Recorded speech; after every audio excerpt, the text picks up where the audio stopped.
Everyone, I'd like to call the Board of Supervisors meeting of February 17, 2015 to order. First item, Pledge of Allegiance. Supervisor Brennan, would you please lead us? Yes, please join me. I pledge allegiance to the flag of the United States of America and to the republic for which it stands, one nation, under God, indivisible, with liberty and justice for all.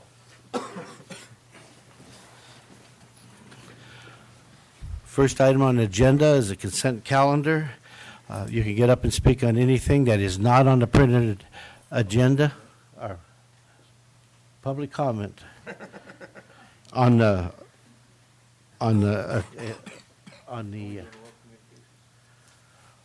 or communications. Oh, I'm sorry. Oral communication. Public may speak on any item that's not on the agenda. I apologize. Please come forward. Any item that is not on the agenda.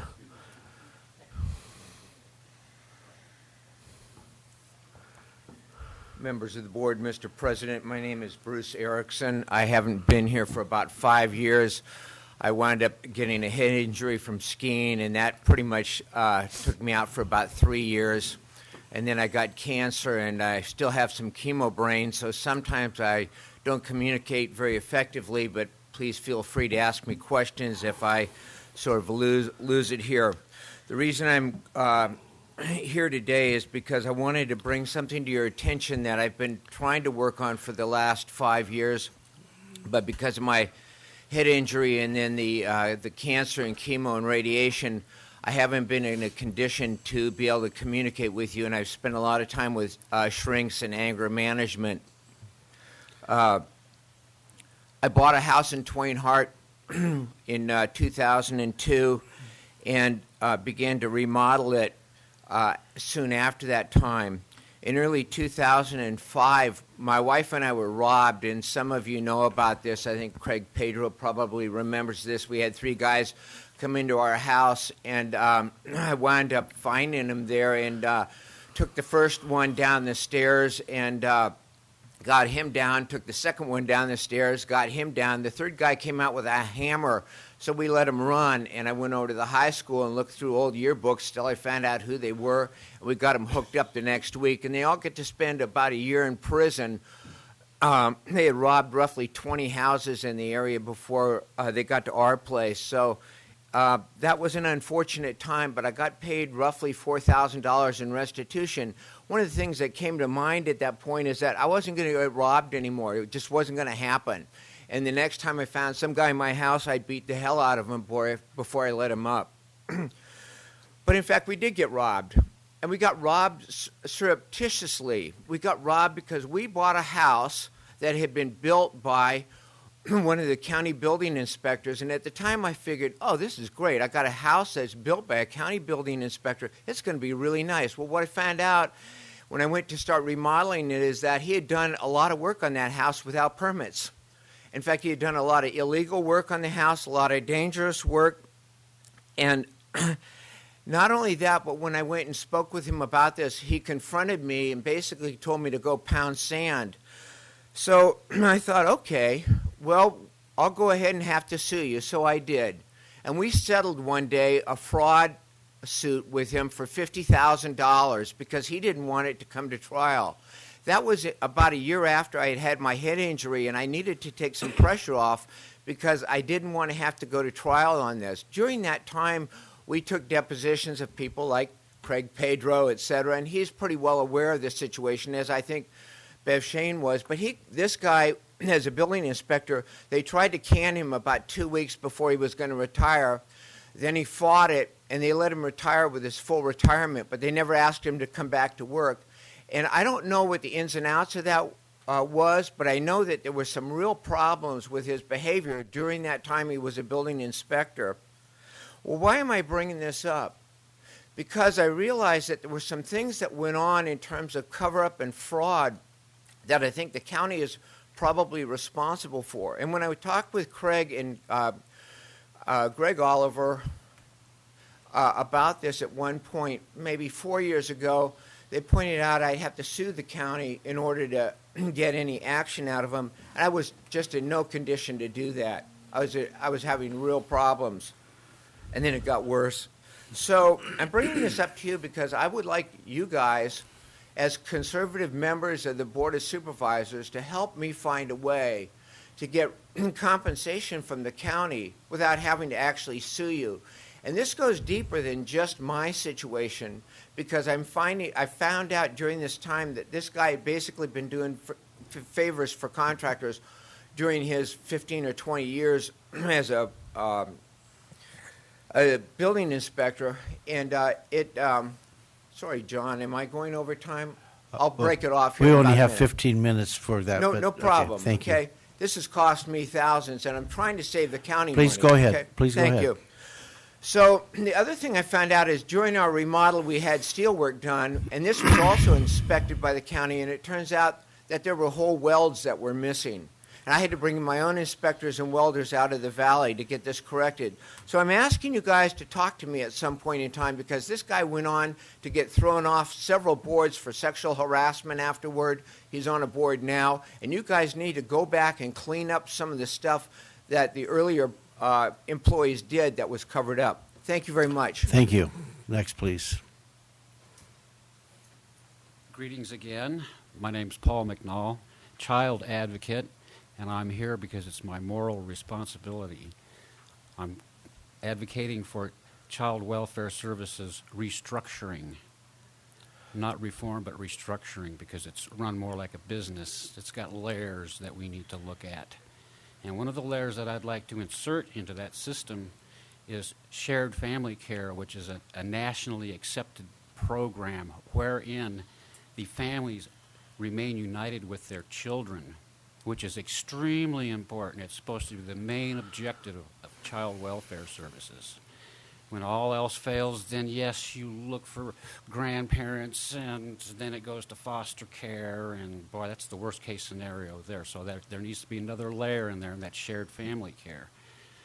My version of shared family care would be that we install Xfinity Home in their homes, and they stay in their homes, and we watch them with closed circuit, secure systems. I even brought this to Ann Conley's attention about in 2010, and she liked it, except it wasn't in the budget. Oh, I forgot to apologize for my theatrics last time. My passion just got out of its box, and I'm going to try to keep it there. Anyhow, the best interest of the children, Welfare and Institutions Code 300A says, in the best interest of the children, that can be extrapolated and extruded into a million different shapes. And that happens a lot. Now, what it really is in the best interest of the children is to keep them out of foster care and keep the families united. That is the most, in capital letters, the best, B-E-S-T in capital letters. The current system is the best in lowercase letters, because it's an antiquated system. It's like 125 years old, or at least 100 years old. It needs to be revamped. And I assume you all did your homework, and the focus of shared family care is to keep the family united. So please, get back to me. Thank you. Thank you. My issue is also Tuolumne County's child welfare services. It's the exact opposite of basically like Paul was saying that it should be.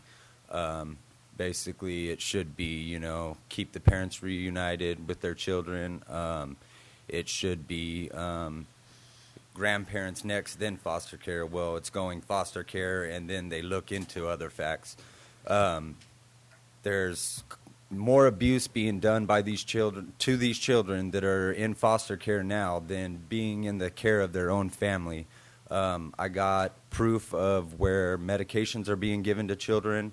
I have proof of parents being silenced. Well, the parents need to have that gag order lifted from them to where they're able to talk and able to seek help from outside instead of just by the court system. I understand that it's confidential when it comes to children, but at the same time, confidential only means talking about the case itself. If you're asking your child, what did you have for lunch today, that shouldn't be personal questions. The kids should be able to, the parents and the children should be able to ask them, ask questions of what's going on, how you guys doing, but parents are being told that that's personal questions whenever it comes to telephone calls or visits. There just needs to be more, right, transparency to where the children are not just off to foster care, to where they're, like I said, being abused more now in foster care than they are with their families. Thank you. Thank you. I need board consensus to go over the 15 minutes. Okay. All right, please step forward.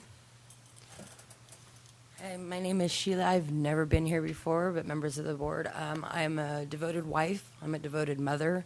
At the 12-month review, I went before Judge Segerstrom, and they denied. Supervisor Gray, I'm Yes, sorry. can you just be in general? We can't talk about In specific general, cases. I went to a 12-month review. They denied services to be continued for me. Still, Sheila, the facts of your case are confidential under the Welfare Institutions Code, so if you're going to talk about specific facts here, this is not the appropriate forum. Okay, then let me try this way. I have photos of children in foster care with black eyes, swollen legs, in braces, and being neglected. There's nothing I can do because I'm not allowed to discuss the case. I don't know where to turn, so I thought I would come to the board and try to find out what the next step is to do in order to get family reunification as a main issue. The Okay. children are being placed in foster care. They're not allowed to go to family members' homes. I don't understand. okay, we can't make a decision here, but Sarah, can you talk offline to this lady if possible, and maybe give some direction? Because we can't do anything. Thank you. Okay, bye.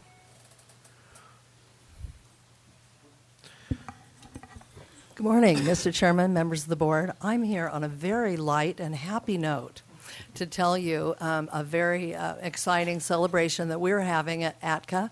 And Shelley Hance, Executive Director, Amador Tuolumne Community Action Agency. ATCA has been operating a Head Start program for 3 to 5-year-olds in Tuolumne County since 1984. We have a number of programs that are government-run, and I have found Head Start to be the most rigorous of any of our programs in regard to the monitoring that takes place, both fiscally and programmatically, areas of great detail around the children. They send every 3 years a team of people from all over the U.S. They spend a week with us. They go into our classrooms, and they then rate how we are with each one of the various components. We learned last week that we were rated in some components as best in the nation, and that prompted our board, our JPA board, to request me to come before you and tell you that we're very proud about those statistics, and we have an excellent program. We have excellent leadership in Marcia Williams, who is our Head Start director, and I'd like to ask Marcia to come forward and tell you a little bit about our national statistics and ratings. Thank you. Thank you.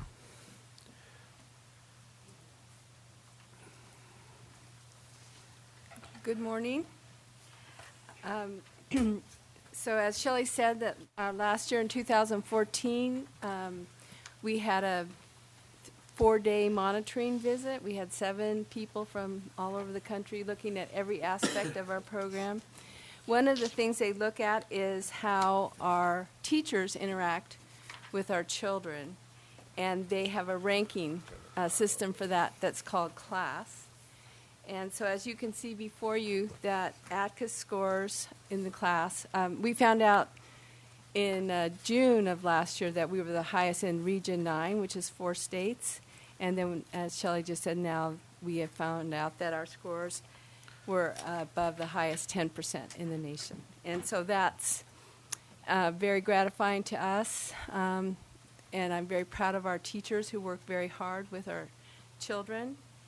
But the main thing that's exciting about this is not that we got this score, is that our children's are doing better. The outcomes of our children are the highest that they've ever been. And so we're seeing that good teaching leads to good outcomes, leads to children being ready for kindergarten, ready for success. And so what you have before you shows our scores and kind of what that means. And I just want to let you know that we're talking about 140 children in preschool in this county, in 6 centers, 20 children in early Head Start, and about 40 children in home base, which is about 200 children in this county that are in this program. So thank you for your support. And thank you for the hard work. Marcia, you're a bit, how shall I say, reserved in this. Would you brag for us and tell us what really happened?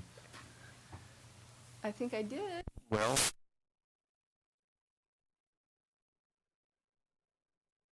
personally, Oh, yeah.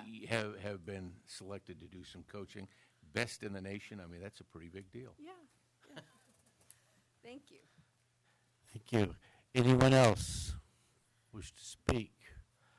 Okay, next item on the agenda is a consent calendar. Was anybody else wishing to speak? Okay, go ahead. Hi, my name is Jessica. I just want to bring to everybody's attention about CWS. Sorry, I get nervous when I speak in public. Okay. I am concerned about children. When it comes to children, I've known from experience they're being abused. Families are being ripped apart. And nobody's taking a stand and sticking up for these children that are going through it right now. A lot of kids, they just want to come home. I know from personal experience, I had my sisters taken away, and one got into drugs, the other was abused, and she's scared all the time now. They're home, but nobody's looking at the facts. They assume that because a child says one thing, they take it to the next level. My mom hit me. Well, they take that as abuse, but they're not asking questions. They're just taking a 13-year-old's word for it. And it's scary to me. I'm watching my family members go through it. And I think we just need to all stand together and look at the system. Ask these children what's really going on. Because nobody's doing it for them. I guess that's all I have to say. All right, thank you. Anyone else?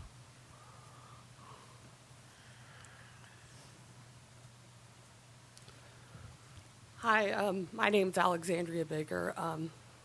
I just came to comment about the CWS situation here. I wanted to let you guys know that having being a light in this situation for about a year now, coming from a family that mom's a real estate agent, well known around here, and a dad who's been in the Department of Corrections for about 30 years now. What I'm seeing, what is happening here is your system it needs reform pretty bad, and I'm seeing that parents are doing what they can, everything possible to get their children back, but the CWS is still putting boundaries in their way, and they're just making it impossible, even though the parents are doing everything right that they can do, and that you guys should look into it and try to do what you guys can do to fix it there. So, and that's all I wanted to say. All right, thank you. Anyone else? Seeing no one, would the clerk please read the consent calendar? Minutes of the meeting held on January 20th, 29th, and 30th, 2015. Approving the correspondence to support Assembly Bill 171 to make permanent the state's enhancement funding allocation for county veteran service offices. Approving the amendment to an agreement with Cox Consulting for administration of and labor standard monitoring for community development block grants. approving amendment number 4 to the subrecipient agreement with Amador Tuolumne County Action Agency for Housing Stabilization for the Community Block Development Block Grant. Approving the reappointment of Mark Banks to the Board of Supervisors Planning Committee, accepting the resignations of James Nagel from the Board of Supervisors Planning Committee, Ron Gianelli from the Ag Advisory Committee as a public member, and Craig Meanweiser from the Historic Preservation Review, and directing the clerk to send letters of appreciation and post notices of vacancy. Is there any board member wants to pull? 3 and 4. I need to recuse myself from that. Okay. And I'll make a motion on the remainder of the items. Right, have motion from Supervisor Royce, second from Supervisor Rutherford. Any public comment? Seeing none, bring those items back for the vote. All those in favor? Aye. Aye. Opposed? None. Passes 5-0. Number 3. Do I need to say anything? Okay, so I'm recusing myself for items 3 and 4 due to Government Code Section 87-100. Okay, thank you. Should I read those two together or Just go ahead. together? Okay. Approving the amendment to the agreement for Cox Consulting for administration and labor standard monitoring for the Community Development Block Grant, and also the amendment number 4 to the sub-recipient agreement with the Amador Tuolumne County Action Agency Housing Stabilization for the Community Development Block Grant. I move on 3 and 4. Second. First and second. Any public comment? All those in favor? Aye. Aye. Opposed? None. Passes 4-0. Okay. Next item. Okay. Second. Item number 9. Consideration of approving a certificate of recognition for James Nagel for his services on the Board of Supervisors Planning Committee. Fellow board members, Mr. Nagel is ill and was not able to attend, and I would like to present the recognition certificate to him at a later date, and I would look for a motion to. I'll move in favor of the motion. Or the resolution, I should say, the recognition. First and second. Any public comment? All those in favor say aye. Aye. I'm going to see if I can find Supervisor Royce. Just a moment. Did you call the vote or not? Yes. All those in favor, aye. Aye. Okay. Passes 4-0. Good.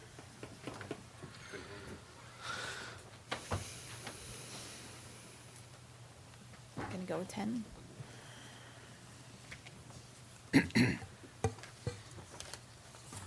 Ready for 10? Ready for 10. Consideration of approving a resolution commending Todd Stolp, health officer, upon his retirement. All right. We're going to ask the voice of Tuolumne County to read this resolution. Supervisor Hanvelt, will you please read the resolution? Before I do, I noticed that Dr. Stolp is here. Last chance, Dr. Stolp. It gets pretty final when this one's done, you know. Okay.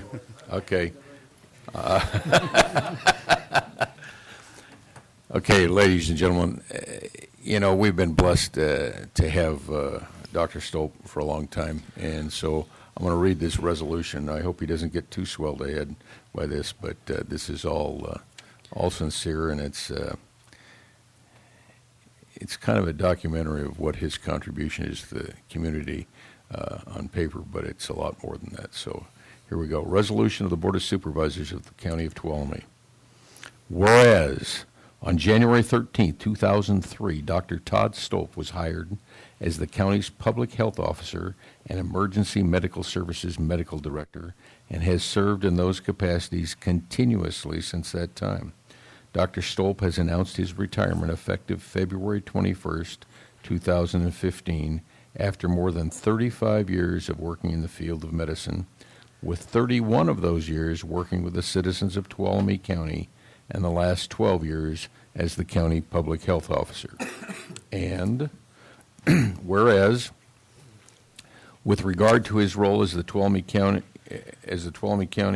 County Health Officer, Dr. Stolp may best be remembered for 1, development and implementation of the Community Transformation Grant, 2, leading the development and coordination of the Community Health Needs Assessment, 3, Medical Director of the Tuolumne County BOB Medical Health Van, development of the Public Health Emergency Response Plan, Medical Lab Director for the Tuolumne County Health Fair, membership on the National Association of County and City Health Officers Board of Directors, board member and co-chair of the Communicable Disease Control and Prevention Committee for the California Conference of Local Health Officers, medical director for the Tuolumne County Sexual Assault Response Team, and partnership with the County Schools Office and Sonora Regional Medical Center on the Fit for the Future program, an effort to eliminate childhood obesity.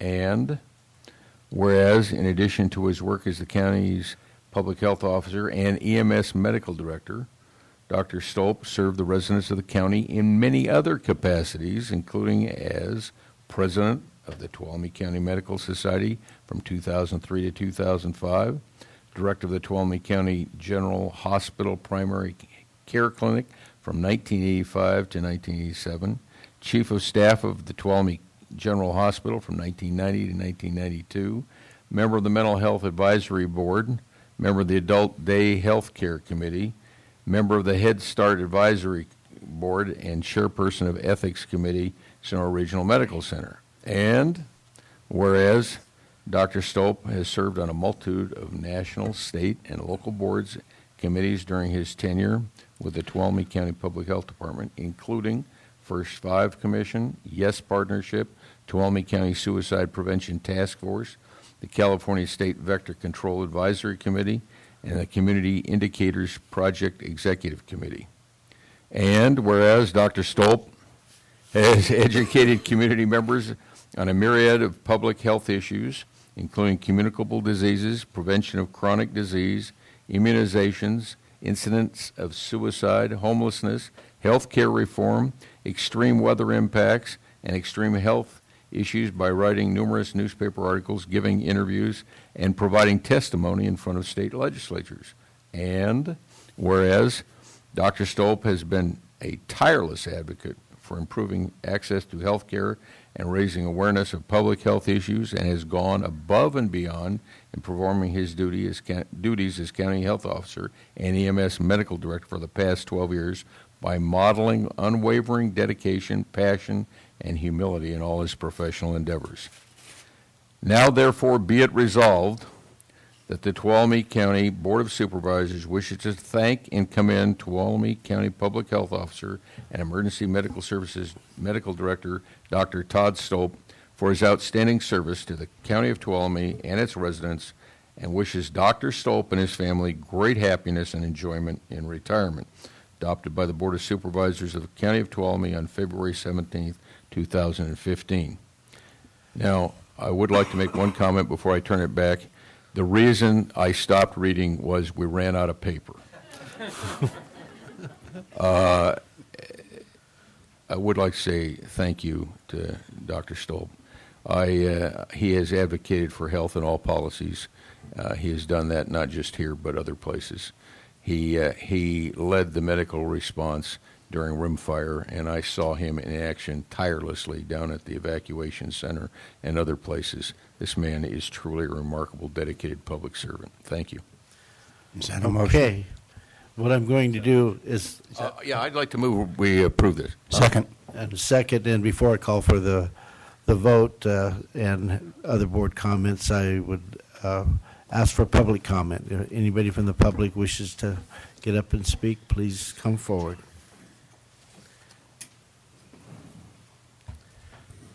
The good news is, this is Ann Connolly, Human Services Agency Director. I have plenty of paper in front of me. Good morning, everyone. I'm here today to thank and honor Dr. Todd Stolp, our County Health Officer and Emergency Medical Services Medical Director, on the occasion of his retirement after 12 years of service. Throughout his career, and particularly as health officer, Dr. Stolp, as was said in the resolution, has been an unwavering public health advocate committed to serving those most in need. He is tireless in his efforts to put public health at the forefront. As an example, Todd has been the county's educator when viruses such as H1N1 or swine flu, Ebola, H1N5 or avian flu, and West Nile became front page news.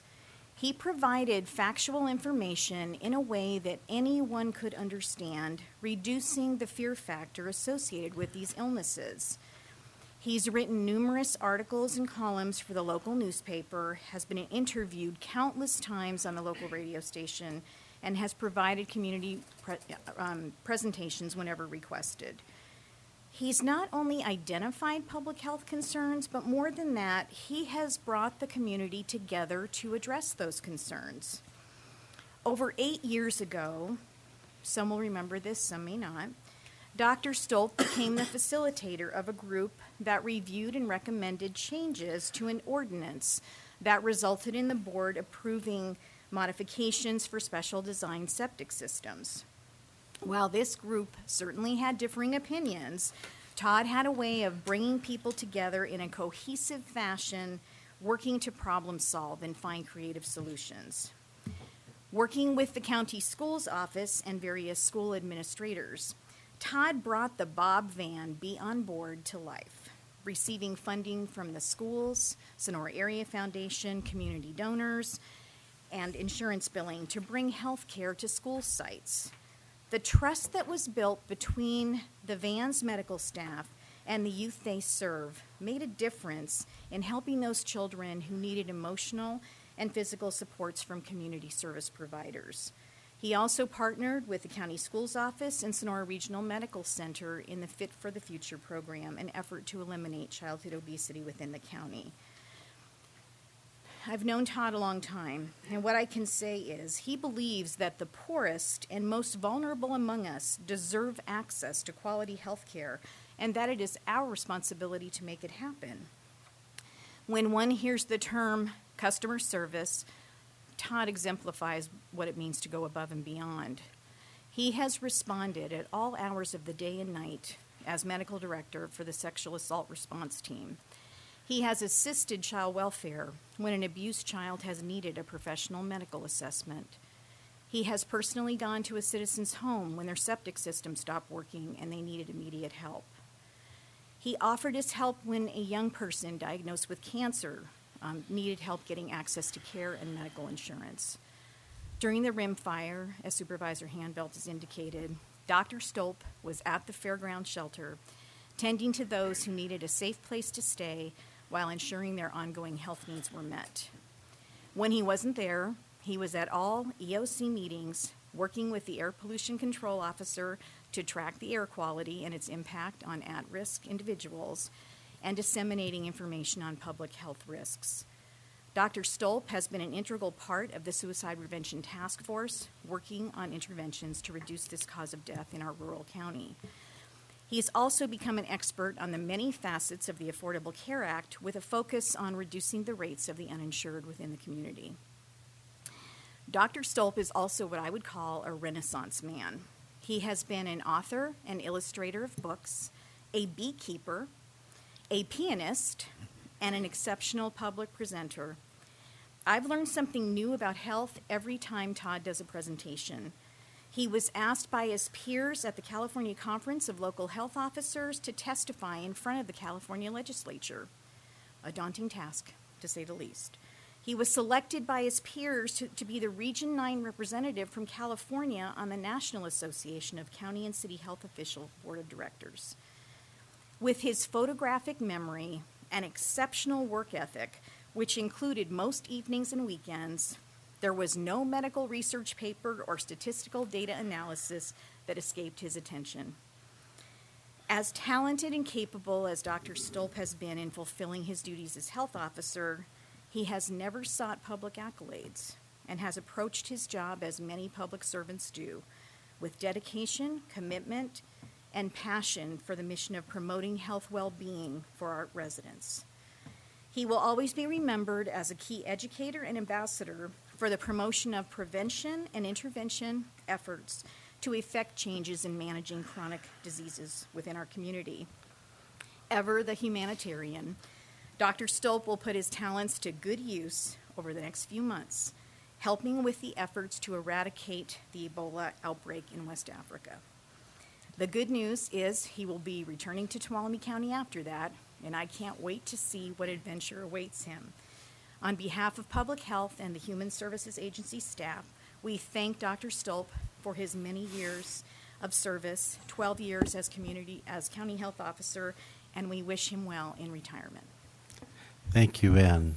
Mr. Chair, Yes, can I take a swing at him? go ahead.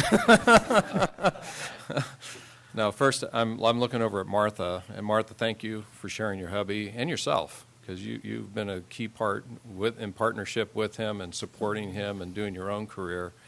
And how you guys say so young and good looking is beyond me, both of you. But just a few words. There'll be more roasting to go yet.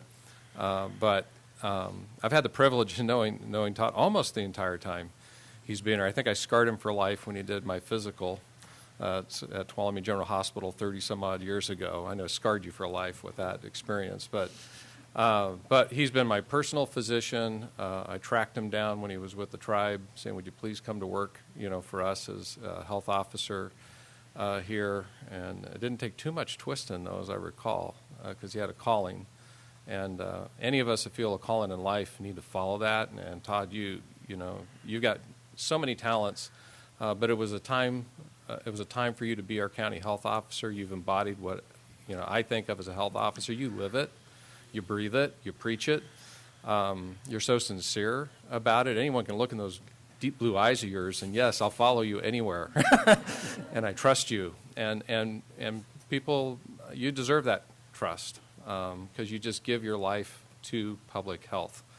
I know I won't duplicate a lot of things were said, but a couple other things. I know I really sought and so appreciated your counsel during the whole Tuolumne General Hospital, thing, and trying to figure out how to weave our way through all of that and do it in a caring, compassionate, manner, and I so appreciated that.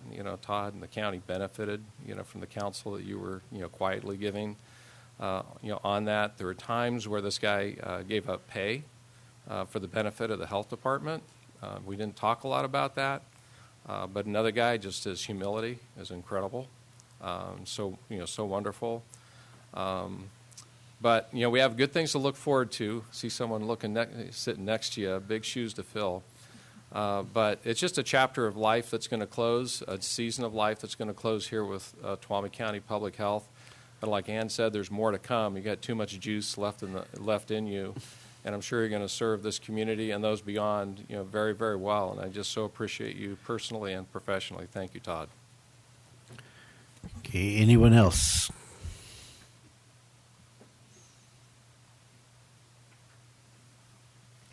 Good morning. Members of the board, Todd, my name is Kathy Amos. I'm the Director of Public Health Nursing. On behalf of the staff, and would you please stand, staff?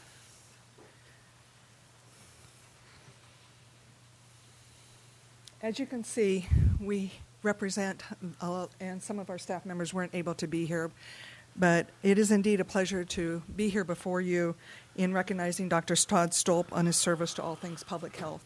A lot has been said, and I won't really go into a lot of that. I tend to be short speaking, so you'll appreciate that. But first of all, Todd, thank you for your dedication and commitment to serve the residents of Tuolumne County. It is greatly appreciated. It's been quite a ride these last 12 years. We've had a lot of challenges that we've shared together with our dedicated public health workforce, and some of those being the working on H1N1, West Nile virus, some of the other things, his tireless effort in the rim fire, not only doing shelter management and assessments, guiding public health staff in that response, but also attending the EOCs and working with other partnering agencies on that. We also had some challenges in public health with emerging communicable diseases, which we as a team worked head on. Dr. Todd Stolp was obviously the leader of that effort and was cutting edge, always on the top of everything, being a very good communicator with the paper and newspaper, was getting public information out, and that was really appreciated. So thank you. One of the other things that a lot of you don't know is his sense of humor and his dedication to all things public health. So for that, we appreciate your approach to public health and public health services. On closing, I just want to say thank you very much for your service to us as staff and to the department and to our community, and also to progressing public health, which has really been near and dear to my heart as well. I wish you well in your future endeavors, and wherever that may lead you, and hopefully not too far from Tuolumne County. Thank you. Thank you. Anyone else wish to come forward? Please feel free to do so. Shelley Hance, Executive Director of ATCA. Thank you very much, Todd, for everything that you have done for our community, our disadvantaged community. I often see Todd at our office, and I ask staff, well, what is he here for today? And one day, this week, it's homeless services. The next, it's the YES partnership. With the YES van, the YES help van, named Bob, Todd said, well, let's let the youth name the van. So you've always been, and Todd has always been so collaborative in everything he's done. I don't know how the man sleeps at night, or if he even sleeps, because he is everywhere doing so many things. One thing that wasn't mentioned was his integral role in the the Sonora Area Foundation community profile that was done twice. And Todd was instrumental in making sure that all the data was correct around health and looking at every word of the document and really looking at trends. My experience with Dr. Stolp is that he is always looking at our community in the broader sense, always looking at trends. If he is on a commission, he will make sure it has a subcommittee on statistics, always. And he will make sure that we all get to the table around those statistics, and we look at trends around drug and alcohol use with teens, suicide prevention, our well water committee, whatever it is, let's look at trends, and let's make sure we've got those right. And if you go to a committee meeting, you can turn to Todd, and he'll give you those statistics off the top of his head at any moment, and he knows them, and he lives them. And we have all benefited, and all of our community has benefited so greatly from his service. And he wasn't able to be at the YES Partnership meeting last Thursday, where we deeply wanted to honor him. And so on behalf of the partnership and his work with the YES Partnership, from its very beginnings and foundations. So thank you very much for this opportunity. Thank you. Anyone else? Sheriff. Can't refuse the sheriff because he has a gun. Are you here to arrest Todd? I'll be brief. We could say a lot of things about Dr. Stolp, but I am here as the sheriff. Dr. Stolp is a very intricate part of our health services in the jail. He's been a great partner.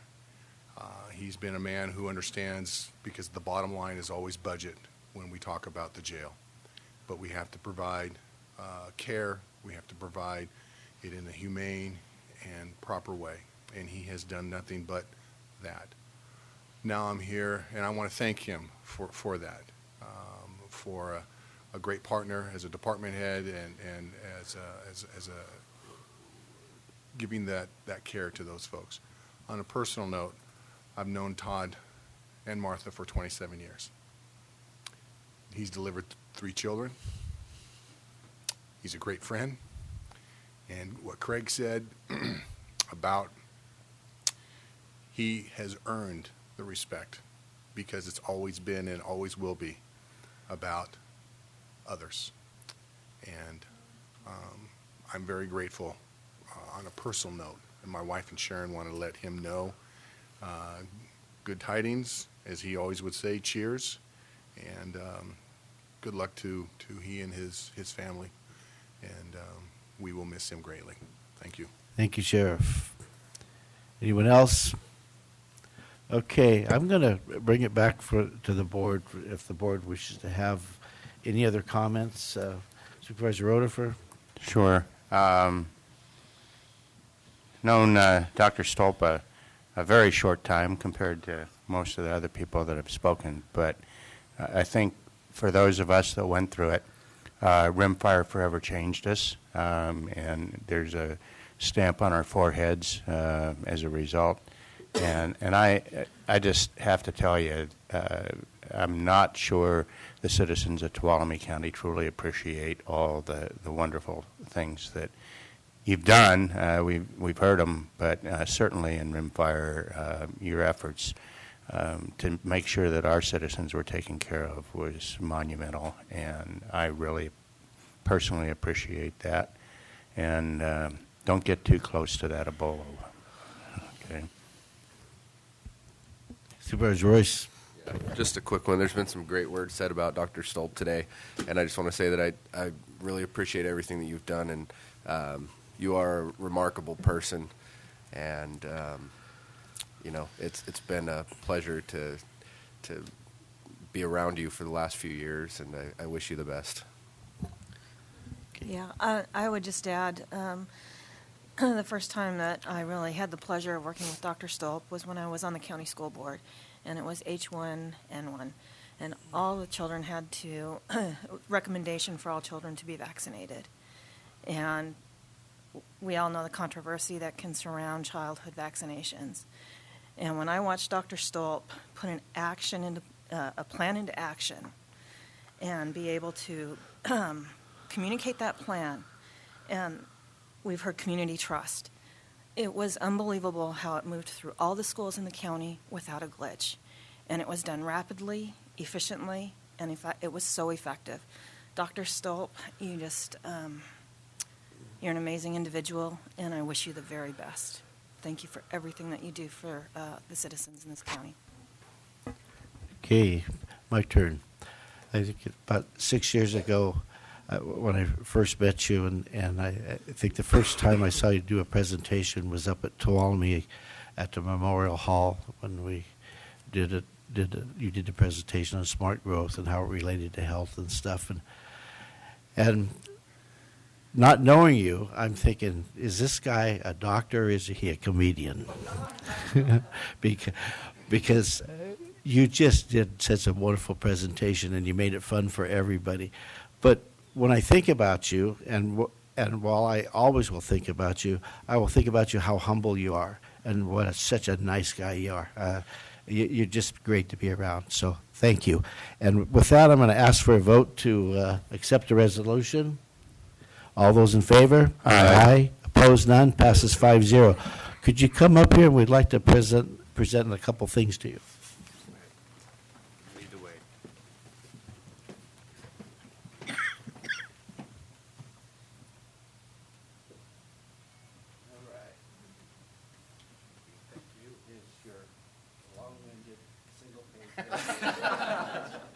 It's in 6-point font, by the way. Congratulations.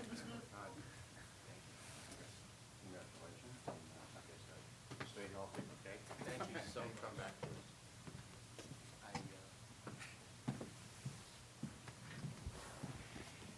I've spent many showers recently thinking about what to say at a moment like this, and I got very clean, but I didn't come up with really a way of doing anything other than saying thank you.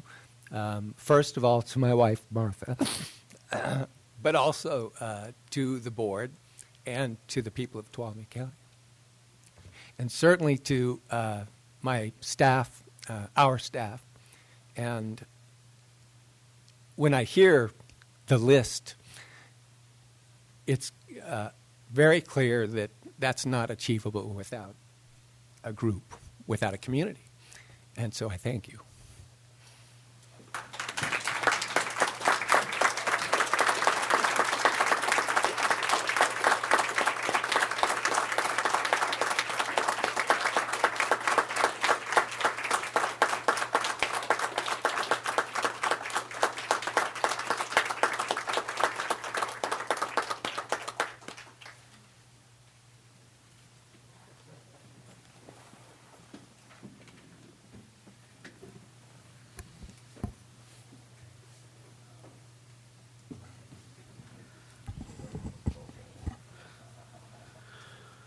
Okay, will clerk please read the next item?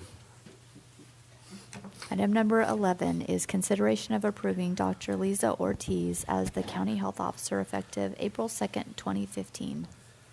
Ms. Connolly. Good morning again. Ann Connolly, Human Services Agency Director. As we bid farewell to Dr. Stolp after 12 years of service as the County Health Officer, and after a lengthy recruitment and candidate selection process of which your board participated, I am pleased to bring a recommendation for appointment of Dr. Stolp's replacement to your board. Dr. Liza Ortiz, who is here with us this morning, is a doctor of medicine and holds a master's degree in public health from San Diego State University. She served medical residencies at UC San Diego Medical Center and Jackson Memorial Hospital in Miami, Florida. While currently working in the Chicago area, serving primarily low-income and uninsured patients, Dr. Ortiz is licensed as a physician and surgeon by the Medical Board of California, which is a requirement of the California Health and Safety Code for all county health officers. Dr. Ortiz is board certified in preventive medicine and also trained in epidemiology, the study of population growth and statistical analysis of health data, so she will be an apt replacement for Dr. Stolp.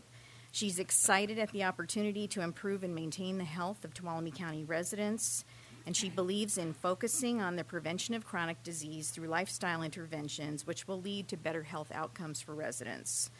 Should your board approve, I am respectfully recommending that Dr. Ortiz be hired at the D step of the health officer range in the physician's bargaining unit with a maximum reimbursement of $5,000 towards relocation expenses. Additionally, I would ask your board to appoint Dr. Liza Ortiz as our county's next permanent health officer effective April 2nd, 2015, to allow adequate time for her to make arrangements with her employer and patients and move cross-country. So with that, I am here and available to answer any questions. And Dr. Ortiz, if you'd like to step up.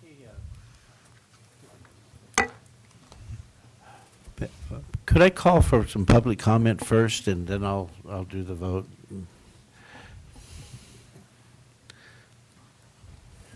Thank you, Supervisor Gray. Mr. Chair, Todd Stolp, Health Officer.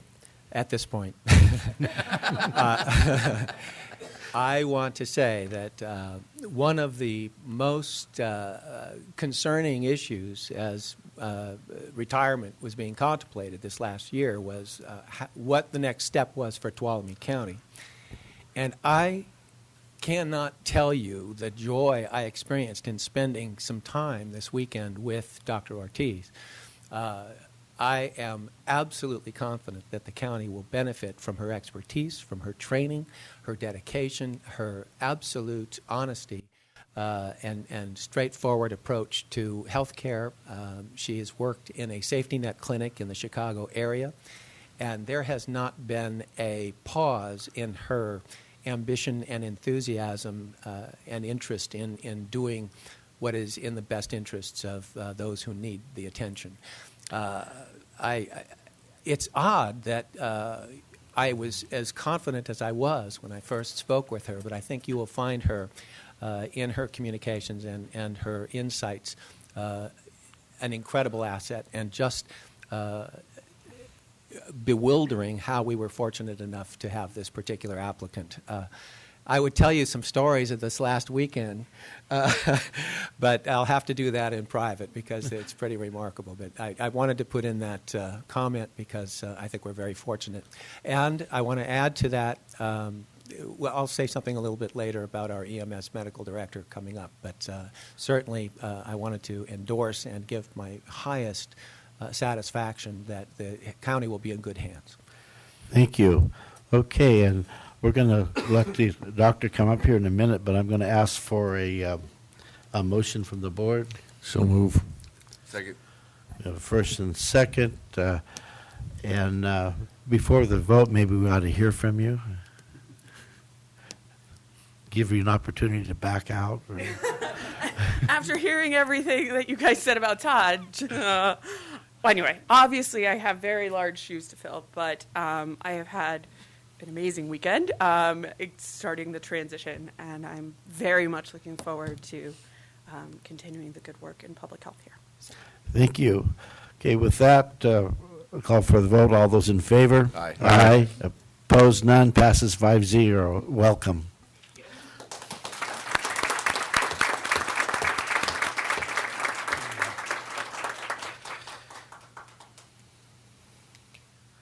Next item, 12.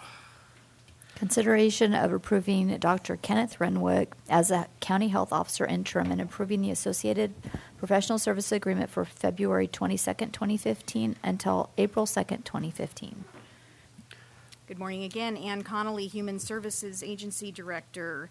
Your board has just approved the appointment of Dr. Liza Ortiz as the next permanent county health officer effective April 2nd, 2015. And as Dr. Stolp is retiring effective February 21st, we are very fortunate that as part of the health recruitment process, Dr. Ken Renwick expressed his willingness to serve as the county health officer on an interim basis if the health officer recruitment proved unsuccessful. After discussion with County Council and Dr. Renwick, it was determined that a professional services agreement would be appropriate to cover the 5-week time frame between Dr. Stolp's retirement and Dr. Ortiz's start date. Dr. Renwick has extensive experience as a practicing physician in Tuolumne County, having served as the county health officer from 1986 to 1987 and as Tuolumne General Hospital's emergency department medical director from 1989 to 1998. Dr. Renwick also possesses a master's in public health from UC Berkeley and is medical director emeritus at the Tuolumne Miwok Indian Health Center. Should your board approve the agreement before you, Dr. Renwick would be paid a maximum of $22,000 for up to 140 hours per month. Maximum hours 191 hours during the agreement term, which runs from February 22nd through April 1st. And in addition, I'm respectfully recommending that your board approve this agreement and appoint Dr. Renwick as the county health officer on an interim basis beginning February 22nd, 2015 through April 1st, 2015. Okay, any questions from the board? Seeing none, any public comment?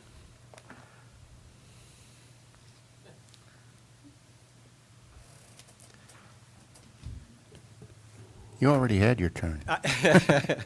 It would feel a gap if I didn't comment on the fact that Dr. Renwick and I have been friends since he came to town back in the 80s.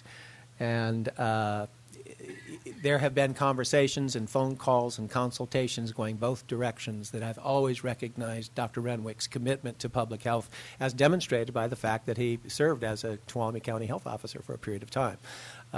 So I just want to express my gratitude to him in assuming this position, and again, I feel very confident and satisfied that the county is in good hands.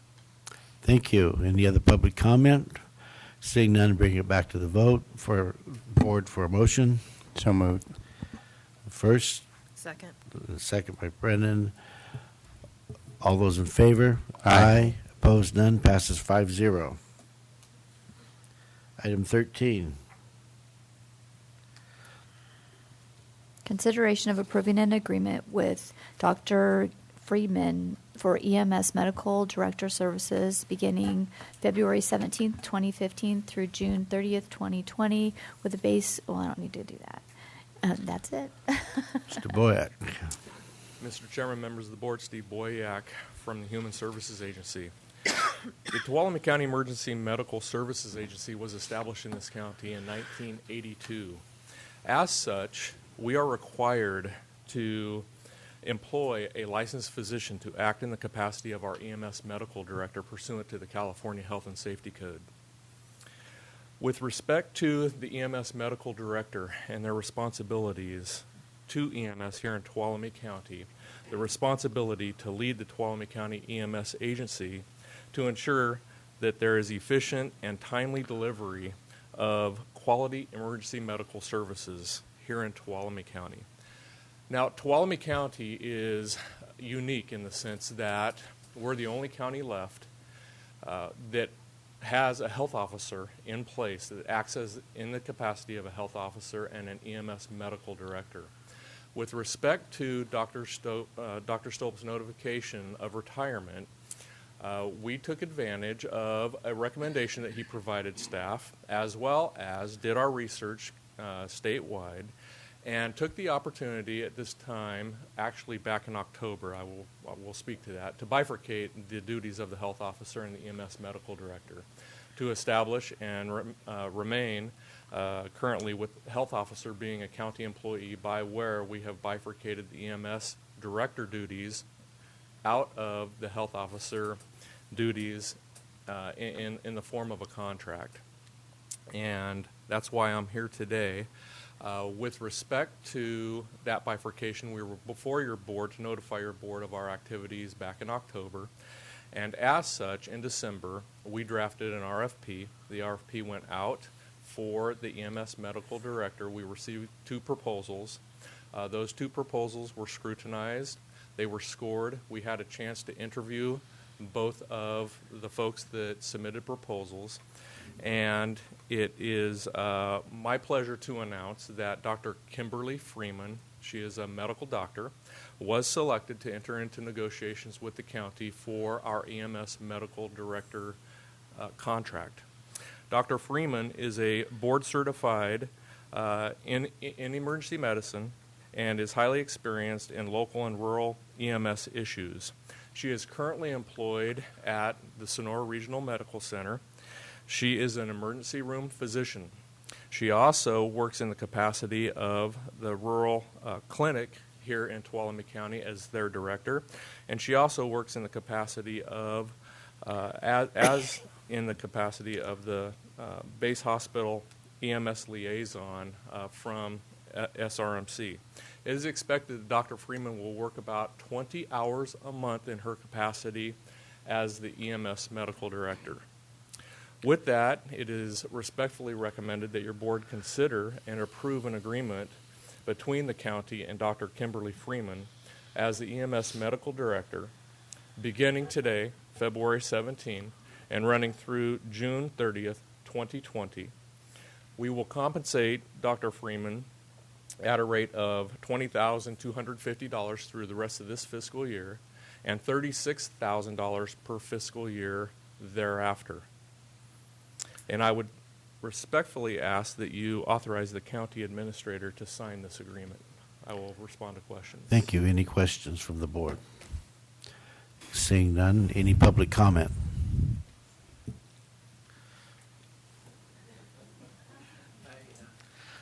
It's the Todd Stolp Show. Can we get him a chair up here on the dais? This carpet's going to need replacing here, but I promise this is my last trip to the podium. One of my secrets in management through empiric learning has been to put attention towards those places where gaps exist. As Steve pointed out, carrying the position of EMS medical director is a formidable position, and this county deserves considerable attention to the many challenges that exist in the EMS system, in terms of technical challenges, in terms of organizational challenges. And it was a position that was very thoroughly covered by the quality assurance efforts of Dr. Kim Freeman. She has provided, I don't know if this was mentioned, but she has a background as a paramedic prior to getting her MD, and has become an incredibly efficient and effective emergency room physician here in the county, so she knows the system very well. But even more than that, she's dedicated to educating and questioning in a quality improvement fashion how we go about doing the things that we do in emergency medicine. A very important step because it's constantly changing field. So again, her expertise, her commitment, her sense of humor, her ability to teach has been well demonstrated and will, I'm sure, be an asset to the county in ways yet to come. So I want to give her my greatest welcome and endorsement as the new EMS medical director. Thank you. Anyone else? Mr. Pedro. No, Todd, before you go away, because speaking of gaps, we never introduced Dr. Renwick, and could you introduce Dr. Freeman? I'd be happy to. Ken Renwick, Dr. Renwick, would you please stand up and say hello? There we are. Thank you. Just as an aside, I was the EMS medical director and the health officer back in the 80s, briefly, during the emergency department of Tuolumne County. And it is a tough job, and you don't find many people that carry both hats, but I think Todd's exactly right. I think Kim Freeman's a wonderful position and doing a lot of things. Thank you. Dr. Freeman, your turn, please. Would you like to come up and? It's great. better if you come up because then everybody can hear you. Thank you. This is Dr. Freeman. Good morning. I'm Kim Freeman. Thank you so much for the opportunity to serve the county. I'm really looking forward to filling this position.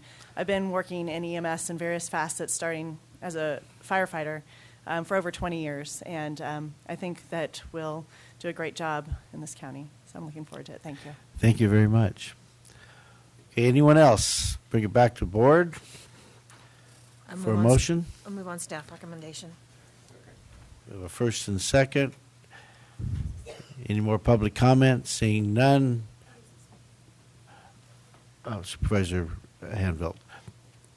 We're going to have to ask him to speak up, I think. All right, call for the vote. All those in favor? Aye. Opposed, none. Passes 5-0. Thank you. Next item. Consideration of adopting a resolution appointing Julie Lane as an extra help retire annuitant under the Government Code Section 21-22-4, effective February 18, 2015. Good morning, Chairman Gray, members of the board, Ms. Carrillo, Mr. Pedro. My name is Rebecca Espino. I'm a program manager for the Department of Social Services. Today we're here before your board to request authorization to rehire Julie Lane as an extra help retired annuitant. As you are aware, pension law prohibits rehiring a PERS retiree within 181 days of their retirement without first seeking our board's approval. In addition, the retiree must possess special skills that are needed by the department to prevent stoppage of public business. Mrs. Lane has 20 years of experience with social services, and during her final 8 years, she served as an eligibility worker supervisor. One of Mrs. Lane's essential tasks as a supervisor was to conduct quality control review of eligibility workers' casework. These reviews are needed to ensure tax dollars are only spent on individuals who truly are eligible for public assistance benefits. Currently, 33% of our eligibility staff have less than 1 year experience. This lack of experience requires 100% of their casework to be reviewed. In addition, the increase in applications generated by the Affordable Care Act means there are more applications that need supervisor oversight. Mrs. Lane's assistance with case reviews will help prevent stoppage of public business because an applicant will not receive services until their application has gone through the auditing process.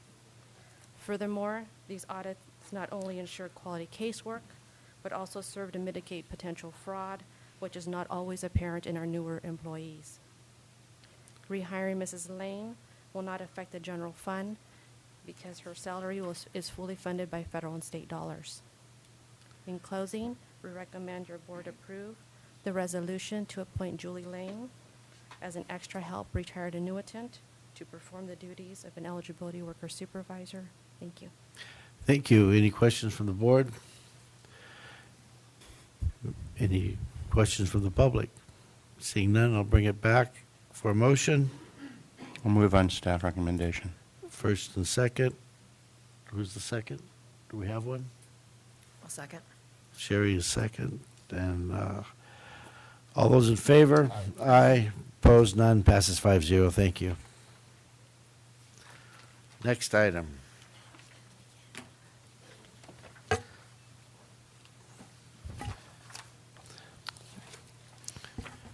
Consideration of approving a resolution appointing Ken Button as the extra help retire annuitant under Government Code Section 2122.4 effective February 18th, 2015.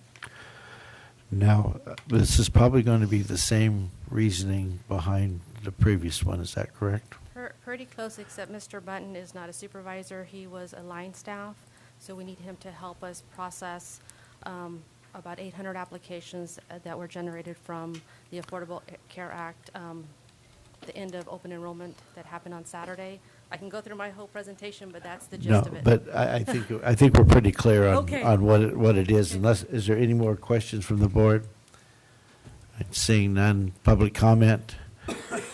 I'll call for the motion. Move on staff recommendation. First and second. All those in favor? Aye. Opposed? None. Passes 5-0. Thank you.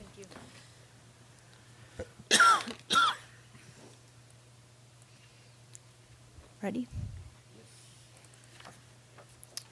Consideration of adopting a resolution authorizing the Community Resources Agency Director to submit applications for farm and ranch and/or solid waste disposal and site cleanup grants offered by the Department of Resource Recycling and Recovery. Ms. Shane. Good morning, Mr. Chairman, members of the board. I'm Bev Shane, Community Resources Director. As we are all aware, there are sites in the county for which there has been illegal dumping. And those sites that are along some of our busier streets tend to attract more illegal dumping. One such site has been identified by our Solid Waste Division. It's located off of Jamestown Road.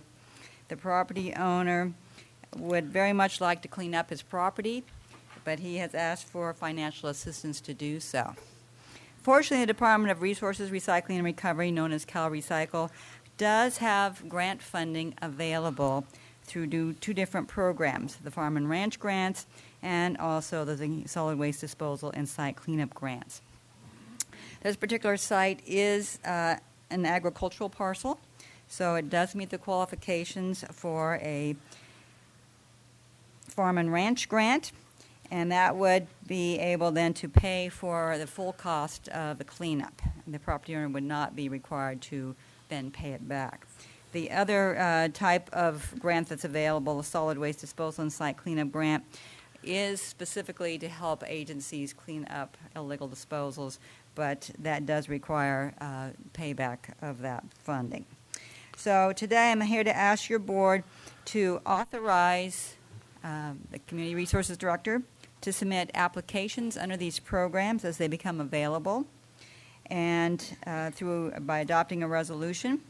And the resolution may be in effect for 5 years, so we won't have to come back to you for each grant application. This would authorize us to do this for the next 5 years. And that we would immediately submit an application on the Farm and Ranch program for the particular site on Jamestown Road. If you have any questions, we do have solid waste staff available. Any questions from the board? Got a comment. Supervisor Rotifer? Yeah, this is really for the public. The particular instance that Ms. Shane referred to is in my district. this is a problem that really impacts everyone in this county. And I would encourage the people, and I know they're probably not listening, but I would encourage the people that are doing the illegal dumping to not do that. It puts a tremendous burden on the back of the property owner on whose property you dump it on, because the responsibility for cleaning it up does not fall on the county, it falls on the individual property owner. And fortunately, we can go try and get these grants, but there's no guarantee that we're going to get them. And you're putting a tremendous financial burden on your fellow citizens. It's just not right. So I really encourage people to spread the word. It's just trashing up the beautiful environment that we all love to live in. And I saw that site every day driving up and down Jamestown Road, and it's a mess. So that's just my pitch. Anyone else? I'll throw a couple things out there. I agree with Supervisor Rodefer. The problem is I've experienced this personally on property that I have where it's cost me many hundreds of dollars to clean up garbage that somebody else dumps on it, and it's just not right. And I think that got to be a good citizen. You got to take your stuff to the dump, and there's really no excuse for it. What I would like to ask is if you could explain, or someone could explain, the ramifications if you get caught illegal dumping. I would think, Dan, you want to come up and talk about your program? Dan, of course, is in charge of our solid waste compliance program. Thank you. Dan Hambrick, Tuolumne County Solid Waste Specialist. When I do find information in a illegal dump site, and it's happened probably 4 or 5 times in the 5 years I've been doing this, I have to find at least information, mail stuff with the name on there, 2 pieces of information at least, and then I send out, each time I've sent out an opportunity to correct to the individual, and I get the story that, I paid my brother to haul that off, and he must have dumped it somewhere. I said, well, guess what? It's your stuff. You're going to need to clean it up. And so I give them an opportunity to clean it up, and if not, then there will be a fine involved. And each time all 5, they've cleaned it up. One was a grandmother. Her granddaughter had dumped a bunch of stuff over by Sullivan Creek area, and they clean it up, and they bring me the dump receipts. I was required to have dump receipts so I know that they didn't take it and dump it somewhere else. But it's very rare now to find information in these dump sites. They're getting a lot wiser now. That I think the word's got out, but we still try to catch them. Every once in a while, somebody will spot somebody, but they don't get a license number and stuff. So that's hard too. But So the key is, if you see somebody dumping, if you get see a somebody good dumping, description. get a license number, description, yeah. And who do they call? There were individuals caught up on Big Hill Road, and an individual spotted them, and they dumped a bunch of bags, and he started following them, and they pulled over for whatever reason. They pulled over, and he'd already called the sheriff, and the sheriff came, and he made all those individuals go and pick all that garbage back up and take it to the dump. So, yeah, it does. Every once in a while, but they do get caught. All right, thank you. Who do they call, Mr. Hambrick? Who do they call if they want to report an illegal? They call me 533-5577. That's the illegal dumping hotline. Say the number again slowly. 533-5577. Okay, that's just so it gets on the public record. All right, Supervisor Royce. Yeah, I think I've noticed in some cases that people dump in locations more than one time. Do you find that that's the case? Yes, absolutely. Do you think if we got you some game cameras that you could stick out there? Yeah. BLM is supposed to be working on getting some cameras for some areas up here that a lot of it gets dumped on BLM land, and they've actually have cleaned up some of their sites. I'm in touch with Mr. Graves up at Sacramento BLM, and I'll send him notification. They'll actually go in and clean those up. It's in the county, but they have the funding for that. Yeah. And we've had some success there, too, but they're looking at trying to get cameras, too. I think you could scare some people off if they thought that you might be taking pictures of them and they don't know where it's coming from. Sonoma County had video of the guy that, and He pleaded guilty because, it's his face in there. It's on television. Yeah. Can't argue with the picture. Yeah. All right. All right, thank you. Any other questions? No, just a quick comment. I want to thank staff for going after this opportunity because it is a problem and it is a real burden on the property owner. So thank you. Okay, anything else? Any public comment? Bring it back to the board for a motion. I move on staff recommendation. First and a second. All those in favor? Aye. Opposed? None. Passes 5-0.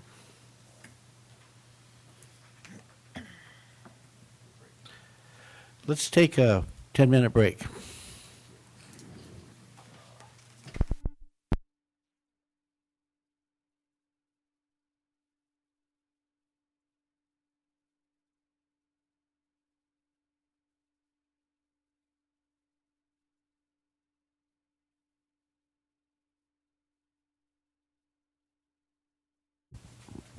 Will the clerk please read item 17? Consideration of authorizing the Tuolumne County Fire Department to submit staffing for adequate fire and emergency response grant for the Jamestown Fire Station. Good morning. I'm sold. Good morning. Good morning, Chairman of the board members, Paul Avila, County Fire. I understand that there was an issue loading the board report over the weekend on the site, so there's a hard copy in front of you on the dais. I think we all have it now if we've uploaded. Thank you. Well, I come before you today for your consideration on authorizing Tuolumne County Fire Department to submit a staffing for adequate fire and emergency response SAFER grant for the Jamestown Fire Station up to the amount of $878,904. A little background. As you know, we received a SAFER grant for staffing for the Jamestown Fire Station for 4 apparatus engineers. And that was for the period of October 2013 to October 2015. With the grant running out or expiring in October 2015, we're requesting to submit another grant, which would be for another 2-year period. And I have actually, let me step back. So since we applied for the grant previously, we've sent Chief Barry Rudolph to a few classes, one in Colorado and one in Arizona. They were sponsored by CDF Firefighters Local 2881. This training was very valuable to the county as far as how to get a SAFER grant. He spoke with people from back east that deal with the SAFER grant and received some very good input. Well, one of the things that was discussed was after you have the SAFER grant for the first time, say when you're going to submit for the second time, in order to be more competitive, by showing progression towards fully staffing that station, or the county being able to show some funding on its own towards that grant, or towards the funding, would make us look more competitive in the process. Staff has put together 3 options for the board's consideration. Option 1, submit a SAFER grant application that requests 100% funding for 4 fire apparatus engineers in the amount of $878,904. The county fiscal impact would be none. Option 2, submit a SAFER grant application that requests 2/3 funding for the fire apparatus engineers in the amount of $585,936. The county would be responsible for the remaining 1/3 of the cost at $292,968. Then option 3, the county does not submit for the SAFER grant, and if your board chooses to continue providing a fully staffed Jamestown Fire Station, the cost to the county fire budget would be $878,904. Staff feels that option 2, requesting 2/3 of the necessary funding for the 4 fire apparatus engineers, is a more competitive grant application and will show progression towards the county's commitment to permanent staffing at the Jamestown Fire Station. Thank you. Any questions? I do have one if no other board member has that. On the funding of that 292,968, where does that come from, Mr. Pedro? That'll come from the general fund of the Okay. county. So the key is, what do we think is going to be successful here? And the recommendation is to do option 2 is most competitive. Yeah, I'm not, obviously not against Yeah. having that fire station stronger. I just want to be clear that that's where the money is going to come from. Supervisor Hanfeld. Chief Evola, we're geared toward, and look, Jamestown's important, and I preach that all the time. Are we limited to one station? Are we limited to 4 engineers? What are the limits of the criteria surrounding this application? There really is no limits. I mean, we could do a county-wide fire station. I mean, for county fire, we could put in a grant for county fire and request funding for the whole department if we'd like. Whether we'd get that, I'm not too sure. Just talking to a few other departments, I believe, well, I know for a fact, like Modesto, Turlock, Ceres, Keys, I think every department in Tuolumne County is putting in for this. It's a very competitive grant. So I believe our best bet would be to submit for, I think what we think would be the best option in receiving these funds. And I Okay, think, well, I'll yield to your recommendation. I was just trying to Yeah. figure out what are our limits on what we can ask for and do, but you're telling me other people are applying too. yeah, the priorities are laid-off firefighters, rehiring laid-off firefighters, volunteers, which we have the SAFER grant for recruitment and retention, and then also hiring new firefighters that have been laid off in the past. So I guess the first one would be imminent layoffs, and then rehiring firefighters have been laid off. So to say for Mono Village Station, Station 51, if we were just to say we want the SAFER grant to fund Mono Village, probably wouldn't be too competitive. We've been funding that. Nobody's been laid off there. We haven't browned out the station. Okay, any other questions? Any public comment?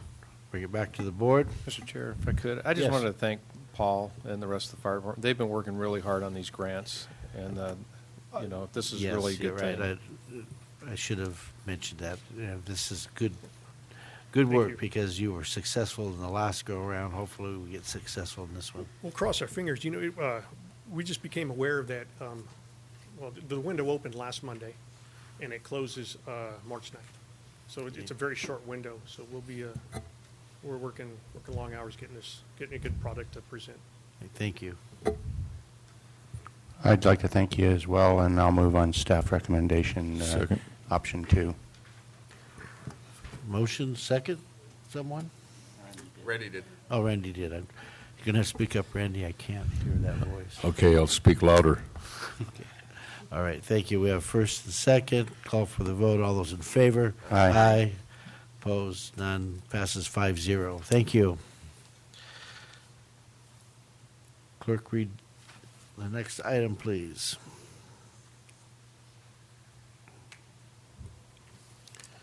Consideration of setting a policy for County of Tuolumne and private property owners responsible for the drought well assistance program. Okay, good morning. Tracy Riggs, County Administrator's Office and Office of Emergency Services. This item before you today is a continuation of an issue we've been bringing before you for the last few months. As you know, we have many homes out there who are dependent upon wells for running water within their homes. And unfortunately, over the last year, we're finding some of these, while we've only been bringing them to you for the last 4 to 5 months, some homeowners have been experiencing these issues for over a year now. And just to kind of recap how we've set this up, when we first began and became aware of these issues, as you know, we reached out to a local nonprofit to act on our behalf. So we reached out to ATCA. They thankfully were willing to take this on and begin serving those homes that had issues related to wells that had gone dry. The second thing we did was put together a committee of individuals to sit and review and put together the process, the actions that we would take to help meet the needs of these homeowners. And as I outlined in your memo there, the members of that committee are your county OES, environmental health, public health. We also have Cal OES, Dana Ellis, who is also here today for this item. She is a participant in that committee. We have someone with the State Water Resources Control Board Drinking Water Program who is on that committee. We also have someone from TUD. We have someone from Twain Harte Community Services District. What's great is we end up sometimes with as many as 3 engineers sitting in the room with us and water operators. And then also Shelley, the director for ADCA. And then we also have her, Jeff Mankey, who is the contractor that they've brought on board for this. And we've had nothing but compliments from all the homeowners for Jeff Mankey and the work that he's been doing. So just to kind of set up what this committee decided to do, we took 2 different routes. If we could solve the homeowners' issues that they're having with their well by permanently connecting them to a public infrastructure, meaning TUD, we did. We worked with the State Water Resources Control Board Drinking Water Program, and they had funding specifically set aside that helped. As you may remember, we did a lot of work with TUD and Twain Harte last year, Groveland Community Services District. That same pot of money is almost gone. But she has helped us to, we have 21 homes that we referred and asked, we're seeking assistance from. So just to give you a high level, 11 of those are on Campo Seco Road, 3 on Douglasville Mine Road. We have several areas that we're still watching, and that has been a great program. So we're working on getting those that we can permanently connected to resolve the issues they have. But then we also have some homeowners that just don't have the option of being connected to public water.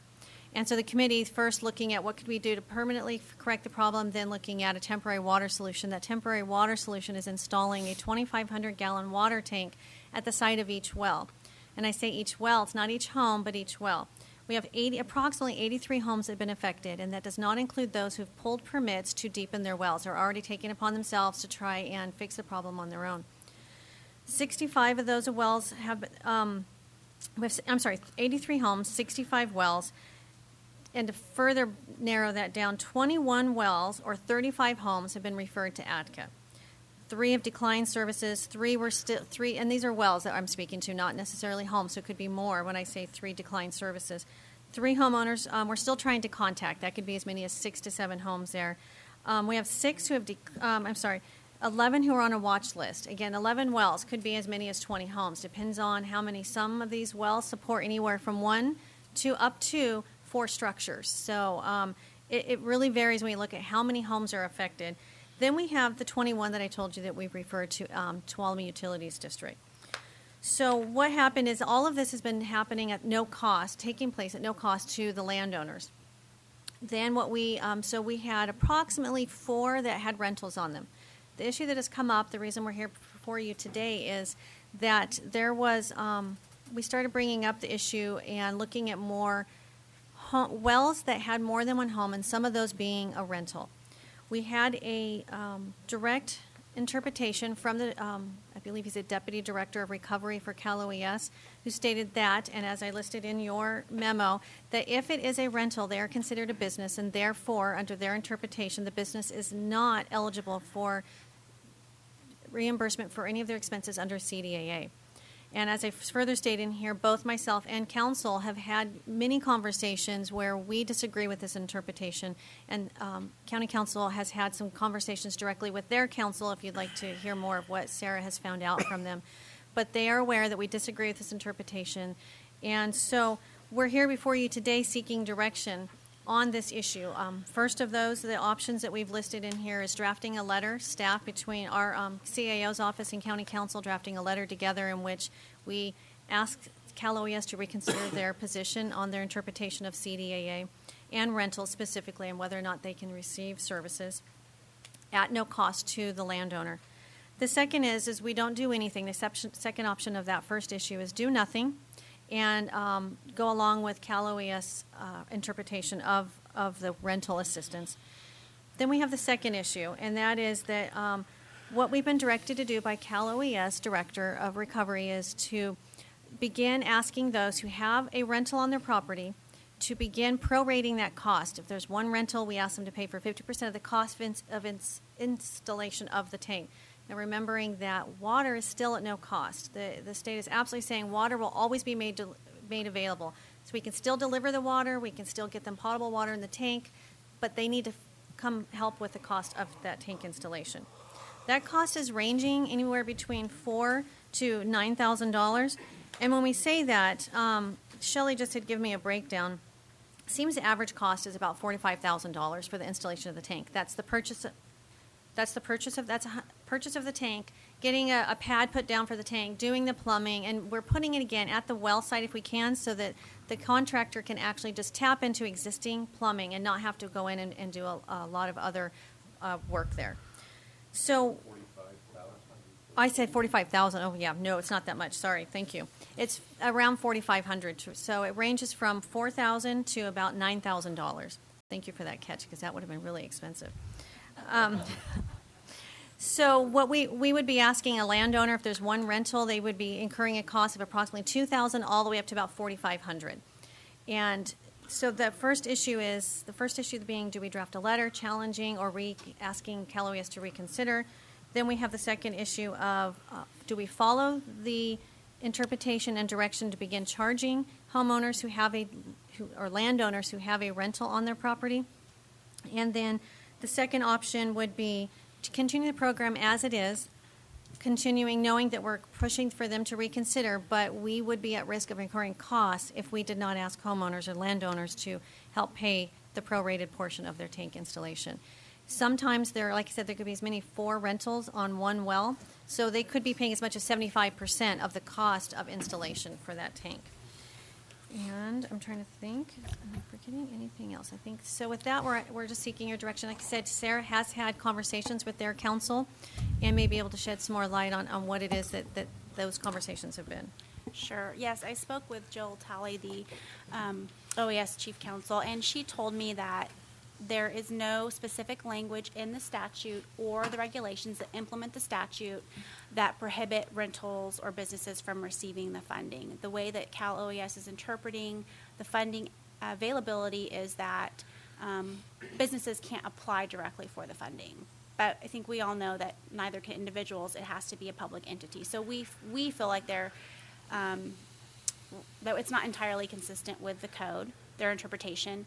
But she also repeated to me more than once that this issue is evolving, and so they would like as much specific factual information that we can provide about the scenarios that we're encountering in this county, so that they can take it back to the governor's office and get better direction or clarification from the governor. So I think that's probably why it's important to write a letter. And again, I know that Tracy has been giving a lot of details to the Cal OES staff about the exact situations that we're facing.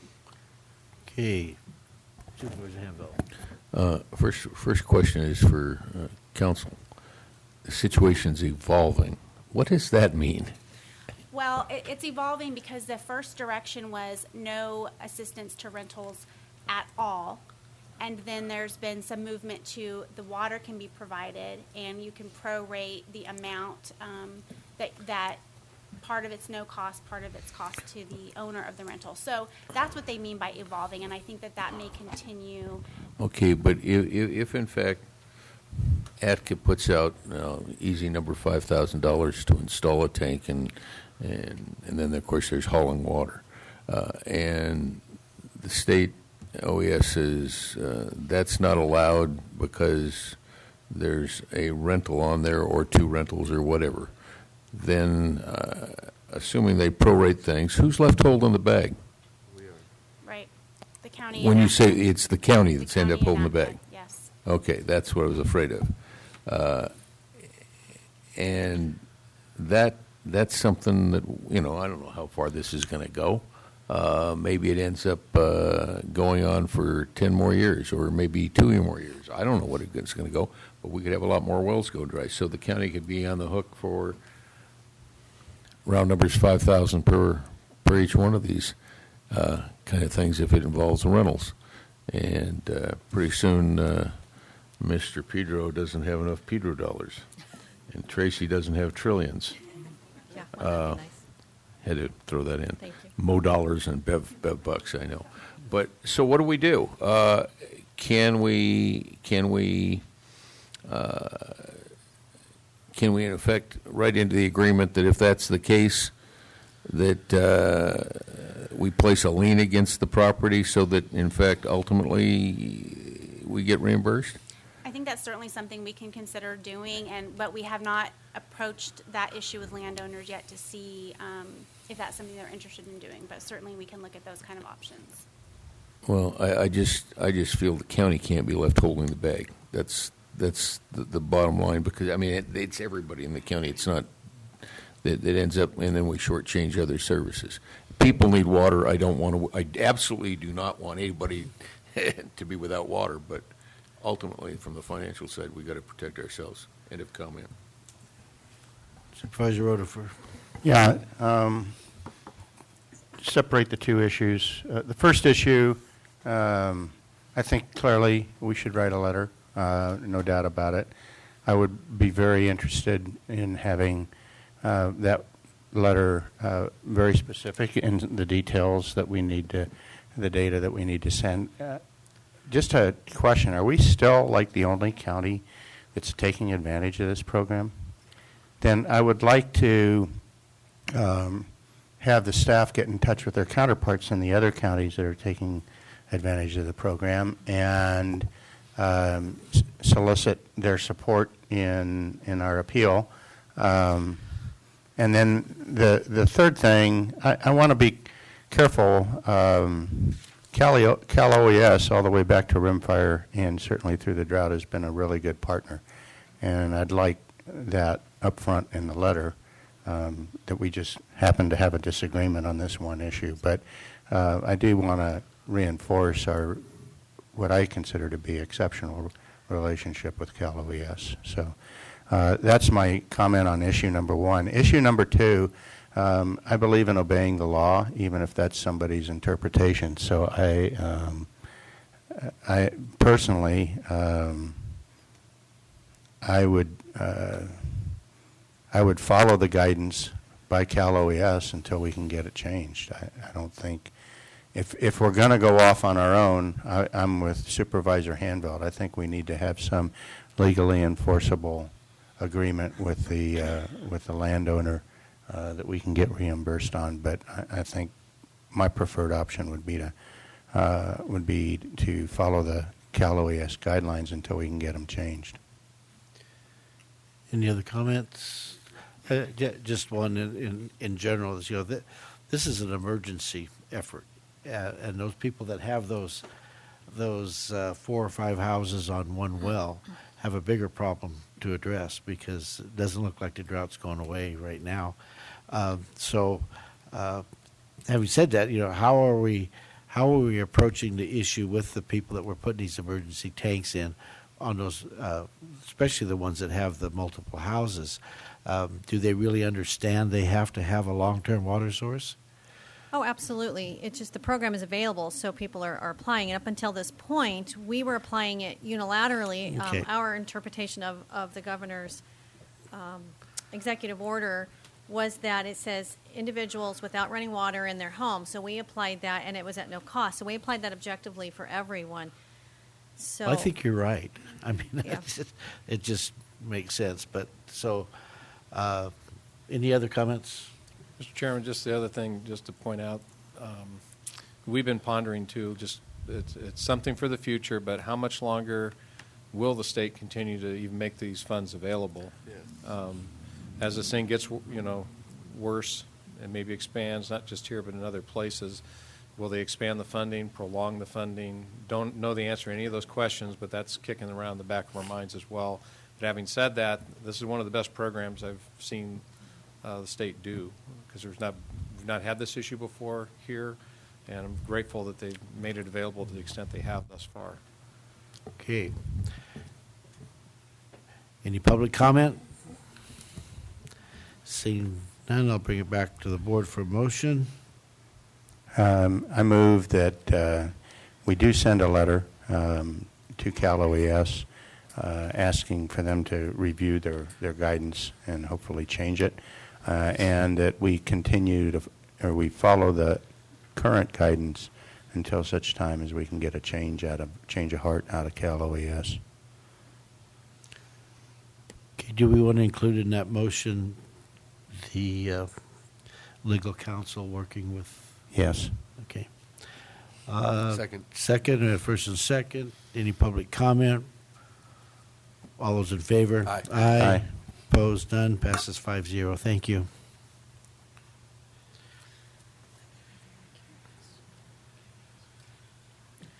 Item 19. Consideration of recognizing unanticipated revenue and increased appropriations in the CRA Building Division by $25,934 and adding one grant-funded building inspector 2 position for the CRA Building Division for their Motherlode Regional Detention Facility project. Ms. Frank. Good morning. Maureen Frank, Deputy County Administrator. As your board knows, we are out right now for with bids for the Motherlode Regional Juvenile Detention Facility.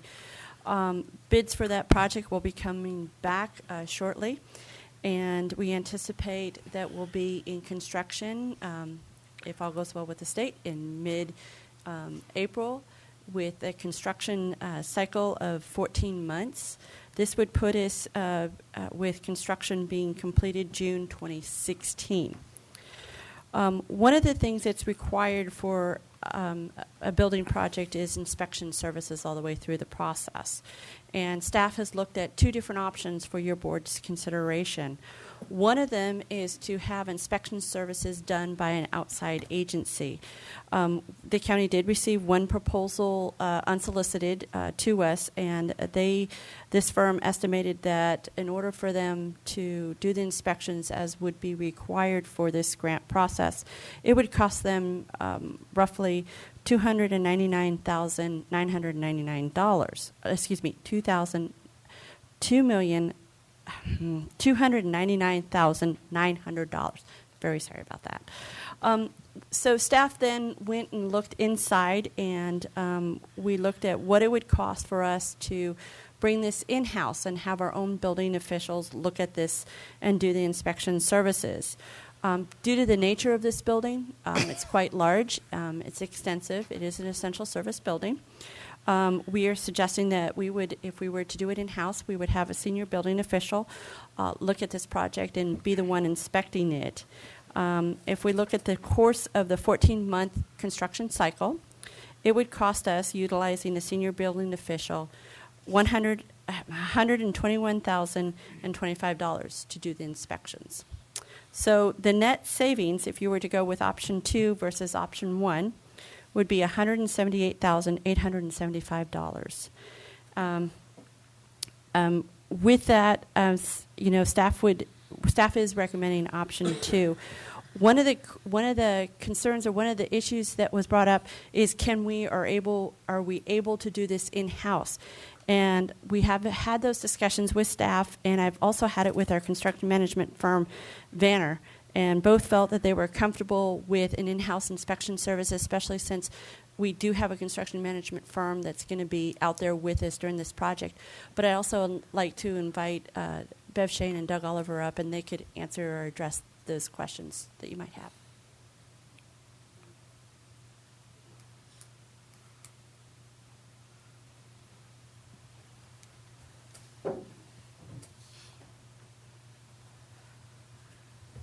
Chairman Gray, members of the board, Doug Oliver, Chief Building Official.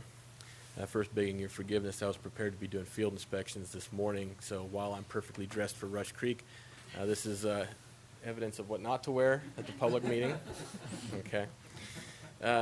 However, I am prepared for what we have to discuss today.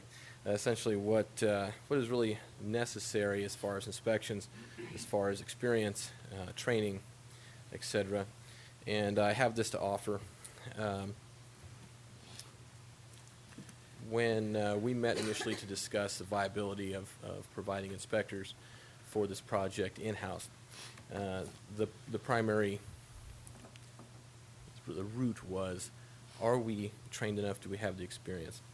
To drill down on that, we don't necessarily need to be fluent in what it takes to construct specifically a juvenile detention facility. That's what the project manager is really for. He's the one who's an expert on that occupancy type.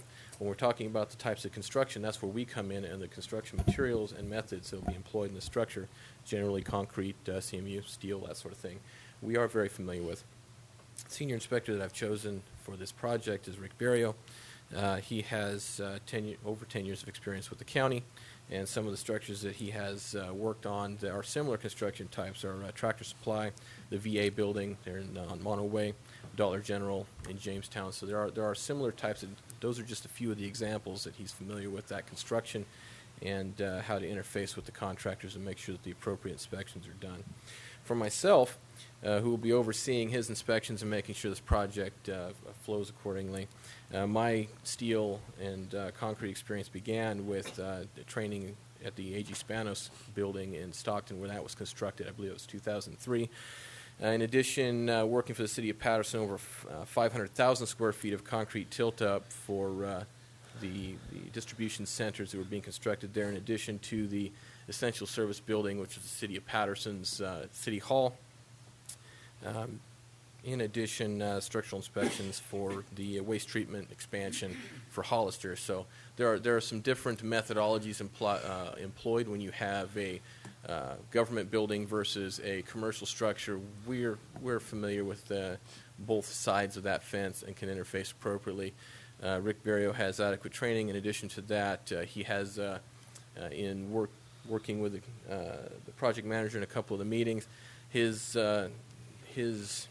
mindset, his personality jives well with the project manager. We have a good understanding of the flow and how that is to proceed for this project. So we have the experience, we have the oversight.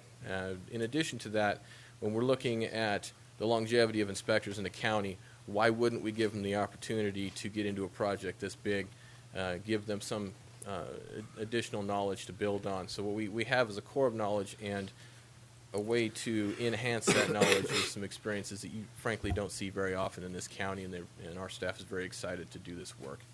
So you have any questions at this time? Just a couple, and I agree. I think this is a good idea, especially if it's going to save us money. Couple just issues I wanted to bring up and just make sure we're covering our bases is liability. What are we assuming by doing this? I know typically when we're inspecting private projects, the county is not necessarily liable for inspecting, but as we're doing the juvenile facility, there's an immense amount of regulations. So is there any need to have concern there, or is this something that's irrelevant? I think Mr. Oliver wants to. In the realm of inspections, the liability for the county really doesn't change regardless of what it is. What we're looking at is what are the odds of us missing something? In coordinating with the project manager, in addition to the State Fire Marshal's Office, Department of Corrections at various intervals, the idea is that we're dialed enough where that doesn't happen. This is more attention to detail than we've seen, but easily accomplished. Not saying you're going to miss something, but I'm just curious about the nature of the relationship on paper. So it doesn't change anything with the state? No. Mm-mm. Okay.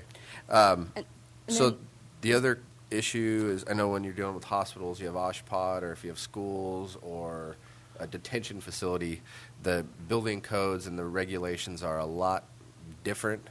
So I'm sure the project manager is dealing with that. The architects have plans and specs. So is that basically they'll just be making sure that the construction is in compliance with the plans and specs? Primarily, yes. The plans have been through a third-party vendor and the State Fire Marshal's Office and the Department of Corrections at least 3 times each. The plans are well dialed. We would essentially be making sure the plans are met, but in addition to that, if there is any issue concerning something that just doesn't quite fit, I mean, there's always little things that happen on a project this big that needs to be sorted. It generally follows the same process as the initial plan review, where the inspector identifies it with the project manager, and it follows the chain of review until all parties agree that that's how it should be installed. Okay. And then last question, Similar to Rush Creek, we're trying to do things in-house to keep, well, in this case, to save some money, but also keep it in-house. We have some influence, and I think that's great. We've been struggling with our dashboards a little bit, and we're trying to get those up to speed. I know you're doing things, and we've allocated additional resources. I just want to emphasize that I don't want this to impact that negatively even more than we're already struggling with. I want to see that bounce back, and I know, like I said, we're working together to take care of that, and there's been some other little factors, but just wanted to raise the concern because I know that that's important for economic development and private sector. And that's the reason, Supervisor Royce, that we are asking for in this, besides in-house inspection, we're also asking you to increase the FTE by 1 so there another building inspector can And that's be. why I'm hoping that's going to be a solution to that versus a negative, but I'm glad that you're focused on it because that's important. Okay, any other questions? Supervisor Hanville. Yeah, first of all, I question the savings. We didn't go out for bids. We're just using a number that came across the table. But clearly, a commercial concern would charge us a lot of money, so there is a savings here. I just question that number. But my question is, we're going to hire an inspector, roughly 14 months, but knowing project schedules, they rarely happen according to plan, so we may be talking 16 months or something more. And this person we're talking about is going to spend 40 hours a week doing nothing else but this. Is that correct? Go ahead. In any project schedule, it generally starts out slow, builds to a lot of time and then tails off. What we're anticipating is that early on we would be seeing an inspector out on the job site daily for 1 or 2 hours, maybe 3 hours, but towards the middle of the project, it's 8-hour days. And in addition, on occasionally, emergencies coming in on a Saturday or coming in or staying a little later than expected to make sure that the project is facilitated appropriately. What that means is that during the upswing and the tail off, where we have that time available, that senior inspector will be coordinating with the project manager to show up, do what he needs to do, pick up other inspections locally, come back to finish what he needs to do, and that way we can free up time for inspectors to continue to do other things. Follow in line with making sure the dashboard doesn't get too far out of whack. The senior inspectors are not only managing a job site for the duration of that job site, but they're also taking the time to step back, keep their eyes on what's happening with the other inspectors, and coordinating with me to make sure that the rest of the gaps get filled. There's a lot of words. I would expect he'd have to spend a large amount of time getting familiar with the project design, so in fact he could be an inspector. That would be up front. That's happening currently. And then I would, I would expect that this person would not be duplicating the efforts of Vanner Construction, who's managing the project. And I would expect we'd get a little more out of him, and that's all I'm getting to. So with that, I'm okay. All right, any other questions? Comments? Bring it back to the board for a motion. I'll make a motion, and with high hopes that our dashboard looks great next quarter. Opportunity. Do I have a second? First and second, any public comment? Seeing none, bring it back to the board for a vote. All those in favor? Aye. Aye. Opposed? None. Passes 5-0. Thank you. Item 20? Actually, item 20 has been pulled. Okay. So we're going to go on to 21. All right. Thank you. That is consideration of repealing Resolution 1106 and adopting a resolution amending the Board of Supervisors rules and regulations. Mr. Chair and members of the board, so attached is what Alicia just read. It's a resolution that would repeal Resolution number 1106, which are old board rules, adopting new rules and regulations. The changes are relatively minor. They just reflect how we do business today. And as we briefly discussed up at the retreat, it does try to reflect particularly the board's goal that we have these packets out to you no later than a week prior to your board meeting, though there is some wiggle room in it. And actually, this week's agenda was an example. We got, instead of getting it out Tuesday by 5, we got it out Wednesday morning because there's things like the SAFER grant and some other things we wanted to get in here that we knew were important to your board. but we got it out the very next morning, so there's a little wiggle room, built into it. One thing that's on your dais, and this is mea culpa, attachments A, B, and C are just updated attachments to the resolution. Attachment D, there was a red line strikeout of some changes. Council did get through this and got it to me the latter part of last week, and I just didn't get it to you. She just went through and updated sections reflecting the law. So it's not really debatable, just these are what the law says in the respective areas. So those are just attachments for information. And anyway, so this is recommended you go ahead and approve the resolution rescinding Resolution 1106 and adopting the new board rules and regs. Any questions? Just a quick comment. Go ahead. Just thank you to staff for making these changes. I know it makes your life a little bit harder and puts a little more pressure on you to get things out, but it makes it easier for the board, and it gives us more time to vet issues and do a more thorough job. So just want to express gratitude. Okay, any other comments? Any public comment? Bring it back to the board for a motion. I'll move on recommendation. I'll second. Who wants the second? Sherry's got the second. Okay, all those in favor? Aye. Aye. Opposed? None. Passes 5-0. Thank you.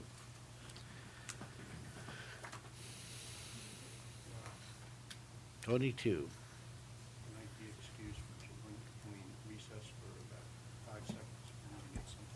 Sure.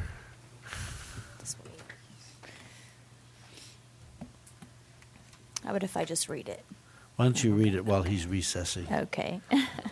Consideration of approving changes in the correspondence of the Board of Supervisors Policy Advisory Committee and a policy related to board members' attendance at non-public meetings. Okay, Mr. Pedro. So, Mr. Chairman, members of the board, there were two issues that your board wanted staff to return so your board could discuss. One had to do with composition of your board policy advisory committees.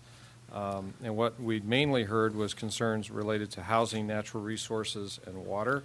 The second issue had to do with what board members should attend non-public meetings, because there's limitations on how many of you can attend, actually no more than two, can attend non-public meetings. But there are two really distinct issues.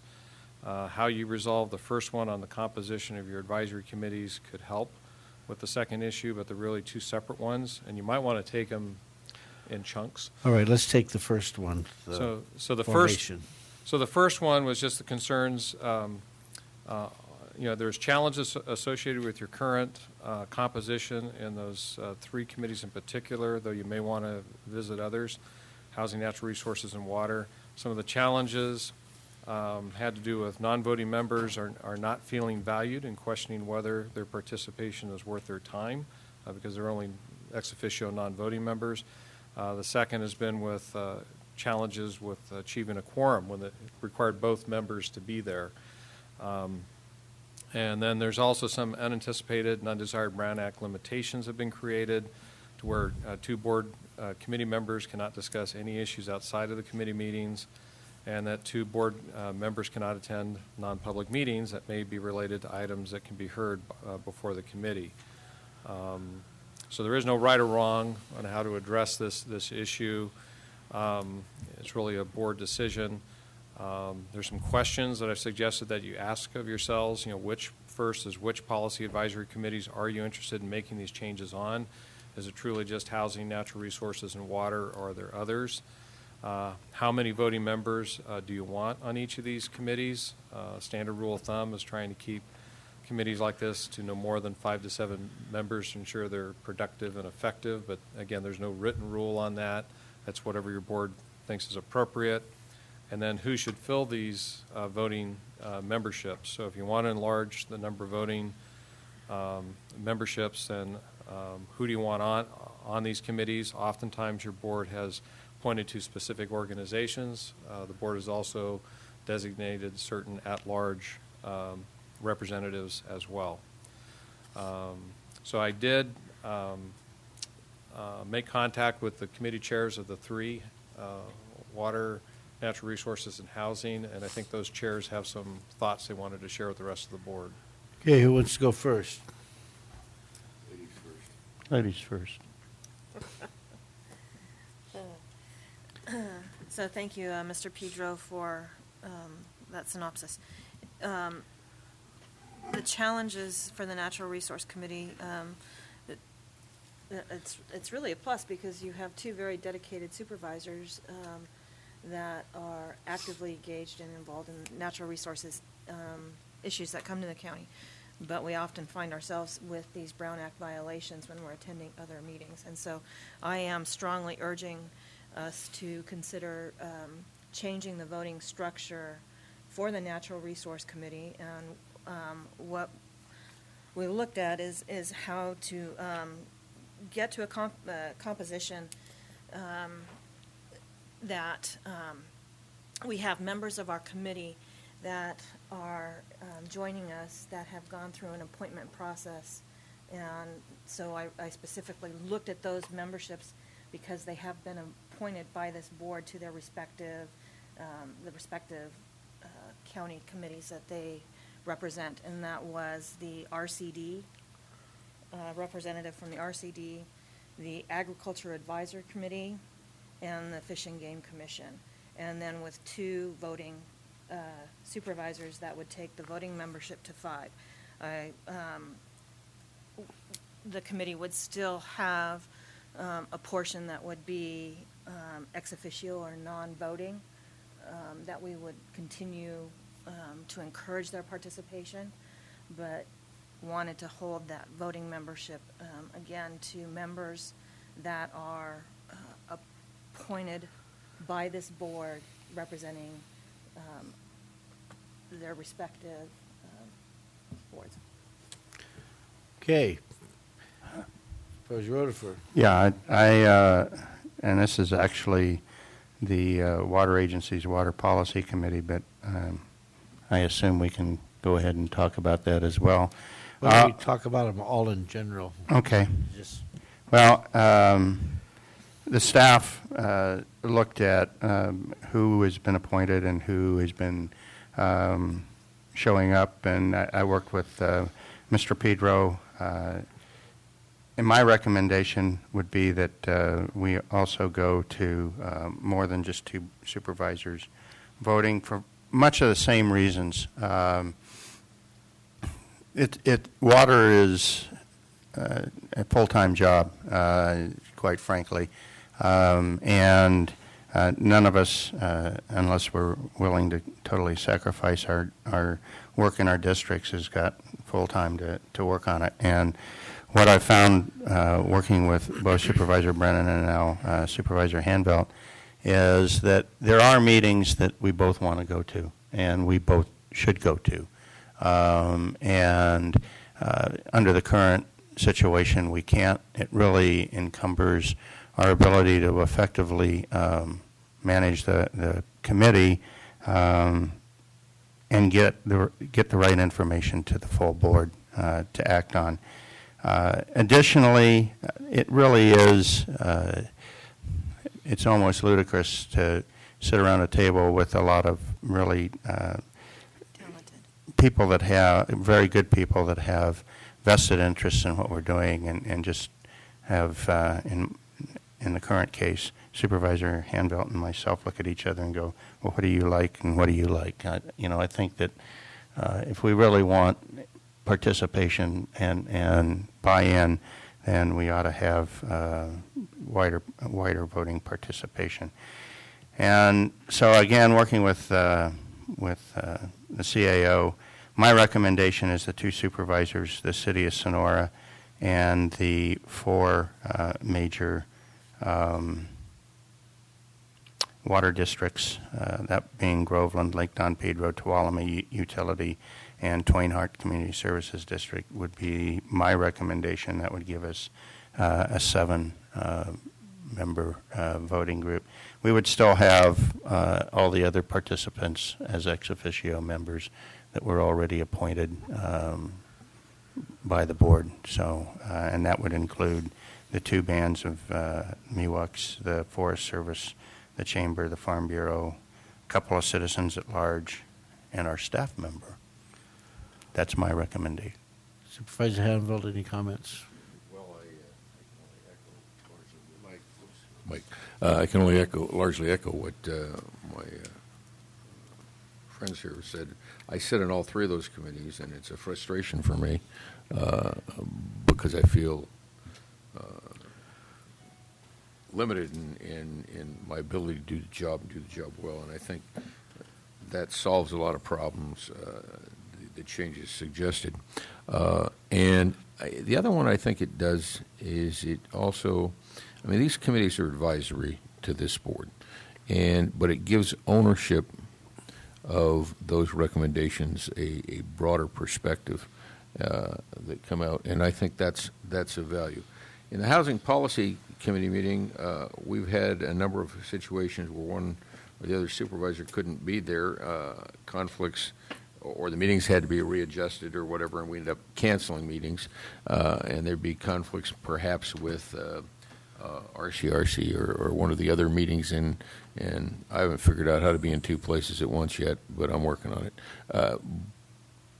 So I think there's huge value to this, but I've had some discussions with Mr. Pedro on this, and for the case of the Housing Policy Committee, I'd like to go back to the committee, to the next committee meeting, and talk to them about what they think the makeup ought to be. We've discussed the potential for conflict of interest. For instance, if we put someone from the building industry on the committee, or someone from the real estate industry, or who have a vested interest, but I'm not sure that bothers me so much because I want those inputs. I think those inputs are valuable. I want inputs from all portions of the committee, and I don't really want anybody to be disenfranchised. But so for the recommendation from the Housing Policy Committee, I would like to take that back to them at our next meeting, which I think is next month, and then we'll come back with a recommendation on how big that committee ought to be. But I think there's extreme value in making this happen. And to add to what Supervisor Rodefer said, we sometimes get together and talk about, these are the water meetings coming up, which ones are you going to and which ones am I going to, so we don't both show up at the same place inadvertently. And in case of water, sometimes there's so many of those that they conflict anyway, so that's a good thing to do. So you go to one, I go to another one. But sometimes they're really important that we both show up to them. There's too much information, and very frankly, we started very late in the game on water, and we just need to get really educated on this. There's too much we don't know that scares me. So I'm in favor of expanding all these committees, but Housing Policy will come back with a recommendation. Supervisor Royce. Yeah, I'll just have some general points. I'd like to see us keep the voting memberships below 7, as was kind of mentioned in here. I think that's wise. It can get unwieldy fast. I think as these meetings are held, I would like to see the reports that come back to the full board, specifically highlighting the votes from each supervisor. I'd like to see those stand out amongst the full voting, and that gives me a chance to kind of look at in depth why, if there starts to become disagreements among issues. I think the supervisors have a unique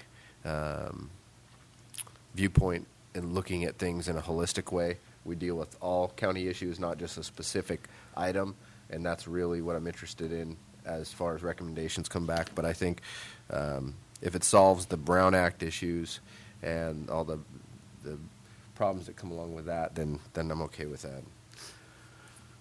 Okay. Actually, sorry. Go ahead. I forgot one other item.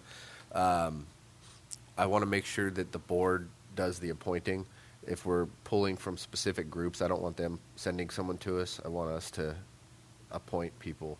I mean, you're going to have to find somebody that's willing, obviously, but... In the natural resource case, we have members already attending that fit each of these. And so... I think the board should... Future, Go ahead, sorry. No, I'm just trying to think this through. it's hard when you're pulling from specific groups because you have a really finite amount of possible candidates. I think a couple things. One, I think that those should be recommendations, but we should have the flexibility to not be stuck to that in case you don't have interest from groups. I suppose we could change it, fairly easily. But when you start getting, if you look at like HPRC, you have all these defined positions. Sometimes it's hard to fill those slots, even if we have them right now. So just food for thought. The other point I wanted to make is I think the board should come back to us and we should appoint people with specific names for these committees, not just go with who's there right now because it's a different premise. We are appointing people that now have a voting right, and I don't necessarily know who all these people are by name on all these committees, and I'd like to know that before I agree to appointing them, just because we're looking at dishing out a little bit more authority or in power than what they had before. Okay, Supervisor Rutherford, did you have something else to add? I just wanted to say something, respond to Supervisor Royce's comment. I would be okay with going to the organizations and having them nominate a primary and an alternate to serve on these committees, and then the board would approve that position, those positions. But I don't want to be in the position of, for instance, in my case, telling TUD necessarily. I get your point about we want people that show up just for continuity, but I don't want to necessarily be in the position of telling another jurisdictional agency who I want them to send. Okay, I have a solution to that. I believe that we can do it. I would agree that if we're going to give everyone a vote, the board should appoint those members. With the exception of the public agency, we pick the public agency and allow the public agency to appoint that particular person from that agency. Does that work for you? Yeah, I'm flexible. I just really want to voice the concern that, and you know this, in the past we've had committees get out of control. Right. And I think it's important to make sure, just like with staff positions, we're not setting up structures that are personality dependent. It's got a good structure that will carry on, and Yeah, I think that's why you're giving those agencies and if someone doesn't fit, then we get to deal with it. We'll deal with it through the agency. Try not to put ourselves in awkward pickles. That's why we're the chair. That's fine. That's fine. With yours, and then I can work with that, but I would just say that it's a double appointment because we have already approved their appointment, in my case, to the committees that they'll be representing. This board has already approved that appointment. So it would be approving. If there already have been appointed by the board, then there's no need to reappoint. Is there, counsel? That's my. Okay, it's the ones that haven't not been appointed. Yeah, and I don't. Yeah. Okay. Second thing is, if we're going to address three committees, then we should be consistent all the way through. The Board of Supervisors Planning Committee, the Transportation Committee, all of those committees be consistent. We've already got those people appointed. Let's let everybody have a vote on those. Yeah, I think we already do on the Planning Committee. Yeah, but I mean, just consistent. Mr. Pedro? Well, there's some big differences, though. You're hitting the active ones, the ones that are really active. You're talking about, but like in public protection, you're talking about the sheriff, the chief of police, CHP, all right, fire chiefs. Then let's just let's just pick the ones out where they're advisory to the board, specifically as far as the planning committee, Yep. I'm losing track of them right now. Well, let's walk through them. That's why it's in your memo. So planning committee, you've already kind of done that because you have planning commission, you have 2 board members, you have 2 planning commissioners, and then 3 at large. I think it's a transportation committee. Just 2 board members. That's the whole committee. I don't think we've Okay. had the same problem, All right, though. all right, let's just stick with the three. I'm fine with that. Okay. All right. Okay, so we've come to some consensus on number one. Do you want to vote on that, or do you want us to come back with some other amendment I along think- with housing? As I said, we come back with Yeah. consensus, so you can go, Randy can go to housing, then we can bring it back. We'll bring those three back. Okay? Does that Okay. work for Yeah, that everybody? works. Okay. Okay, then the second item, that deals with what board members should attend a non-public meeting. And again, this is an area where your board's been frustrated with some of these non-public meetings. And just for everyone's benefit, what are we talking about? It could be as informal as a tour of the rimfire, burn area, who can attend, who cannot attend. It could be meetings held to discuss, Courthouse Park that we've had in this last year, meetings with state or federal officials related to water issues. Those things just seem to come up every so often. It could be meetings on a particular development project. And there's any endless things. It could be in non-public meetings. So that's partly for the public's benefit. What are we talking about? These aren't not publicly noticed meetings, just things that come up. Why is that an issue? That's because the Brown Act, as a general rule, only allows no more than 2 members to be able to attend those meetings. So at the board's request, we've put together some proposed guidelines for you to consider. And again, you could change these. Starting at the top, that in all cases, just reflecting the Brown Act, no more than 2 board members can participate in non-public issue-specific meetings versus ceremonial or social gatherings as allowed by the Brown Act. All board members can talk with one another regarding who should attend a non-public meeting, provided the details of the items to be covered are not discussed. If you have questions specifically how far you can go, council is ready to hit that with you. But then there's 4 categories of meetings after that with some suggestions.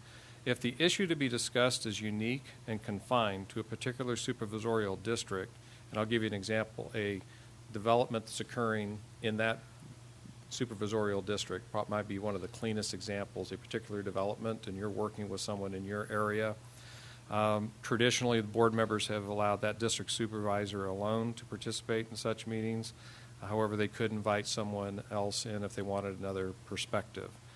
The second area is if there's a general issues related to the city of Sonora, then the following would be the order of preference for board member participation. The District 1 supervisor, which I think is for apparent reasons, and then followed by the board chair or the vice chair. And that's been a longstanding informal arrangement that we've had over the years.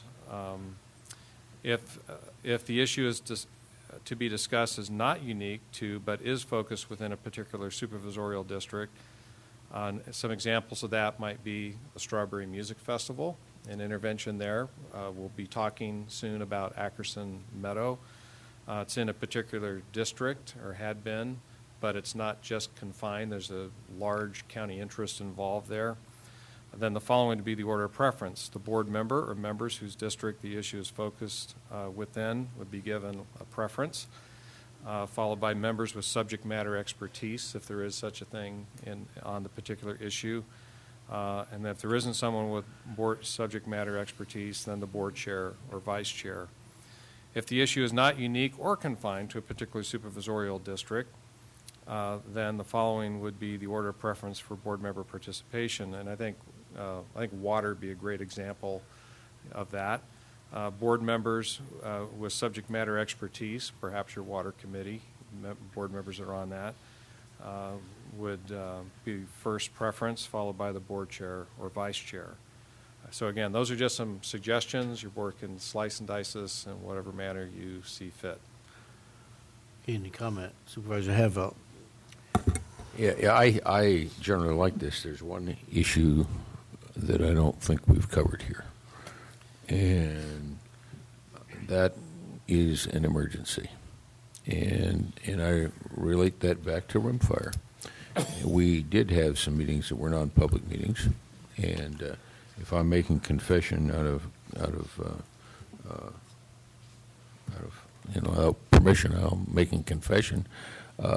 We had the EOC meetings, and to not have all 5 supervisors there to collect information that they needed to talk to their constituents about, or the questions would have been crazy. Now, we didn't make any decisions in that meeting. We didn't discuss it among ourselves in those meetings. Only the chairman spoke, and that was with regard to the whole team. But I think, and if that's wrong, then that's a problem. But I think we need to have a policy on that, and if necessary, the Brown Act needs to be revised to allow that to happen. Rimfire, it would have been inappropriate to allow only 2 supervisors to be there and not let the others be informed. Say, well, you can't go to this meeting. You've got to come to tomorrow morning's meeting, and we're shifting this around. That didn't make any sense. So I have that one issue that isn't covered here, and I don't know how we deal with it. I can speak to that. And unfortunately, it's not going to make you happy, but the Brown Act, as you know, would not allow for all 5 members to be at a non-public meeting. And so there's really not, it doesn't allow for a majority of the board to be at a non-public meeting. So that's why when you're looking at the proposed policy guideline, we talk about two members being present, because that's less than a majority, so that they can be present. So I don't think there's any way we can modify our policy if we want to comply with the Brown Act. I know that we have talked in the past about potentially looking for legislation to change the emergency provisions of the Brown Act, but at this point, we need to follow it. Okay, Ms. Pedro. Just to mention, so in an emergency situation, we do have the ability to call emergency meetings of the board. That's not what Supervisor Hanvelt's talking about, but that's the nature of the structure. When you're actually in an emergency situation, that's why we have designated roles, and we have the chair, the vice chair. Anyway, you have specified roles that are in your resolution or ordinance that pertain, and in your plan, that allow the prosecution of whatever it is that we're doing. But it's hard to imagine having the board acting on emergency operations. It's a different thing. I think what Supervisor Hanvel's talking about is trying to get information, timely, accurate information. And I think the best we can do within the confines of the Brown Act is staff to do the best that we can to make sure that all members are as informed as possible. And we try to do that when we have emergencies. Just as a general rule, I take that as an additional emphasis that I'm hearing right now, and I think staff can do that and still be in compliance with the Brown Act. That's accurate. Anybody else? And, I mean, just to be frank about it, if there's really an emergency going on, the last thing I give a hoot about is the Brown Act. I'm going to do whatever I have to, and I'm sure you guys feel the same. Common sense will prevail, and, we're not intentionally trying to do anything wrong, but in a situation like the Rimfire, you're going to do your job, and that's it. So, Okay, I think there are ways to correct a violation of the Brown Act. So I think we're not going to prison for it. Well, you don't know. All But so depends. be it. But I think it's important that we have transparency in government, and Sure. and it's difficult to comply from time to time, but it's the right thing to do. It's the law, and we shouldn't be knowingly violating the act. There's going to be circumstances that it may happen. If it does happen, we have to be clear that it happened and then do the proper procedure to correct it. But I don't want to have any policy in place that gives us wiggle room to violate a law. It's not right, not the right thing to do. We don't want to have the backdoor government. And if we have the Brown Act in place, we should follow it. That's the letter of the law, to the best of our ability, and knowingly there could be a circumstance that happened that we may have to correct. Yeah. Any other comments? Is everybody okay with the policy there? Just looking for consensus.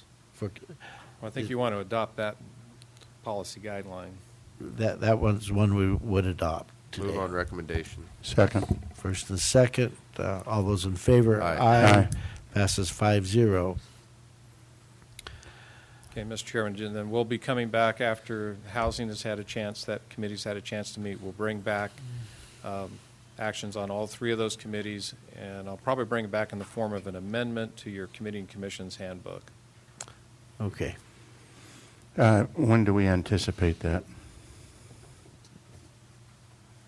Housing policy does not meet this month, it meets next month, so I'm not sure what day it is on the check.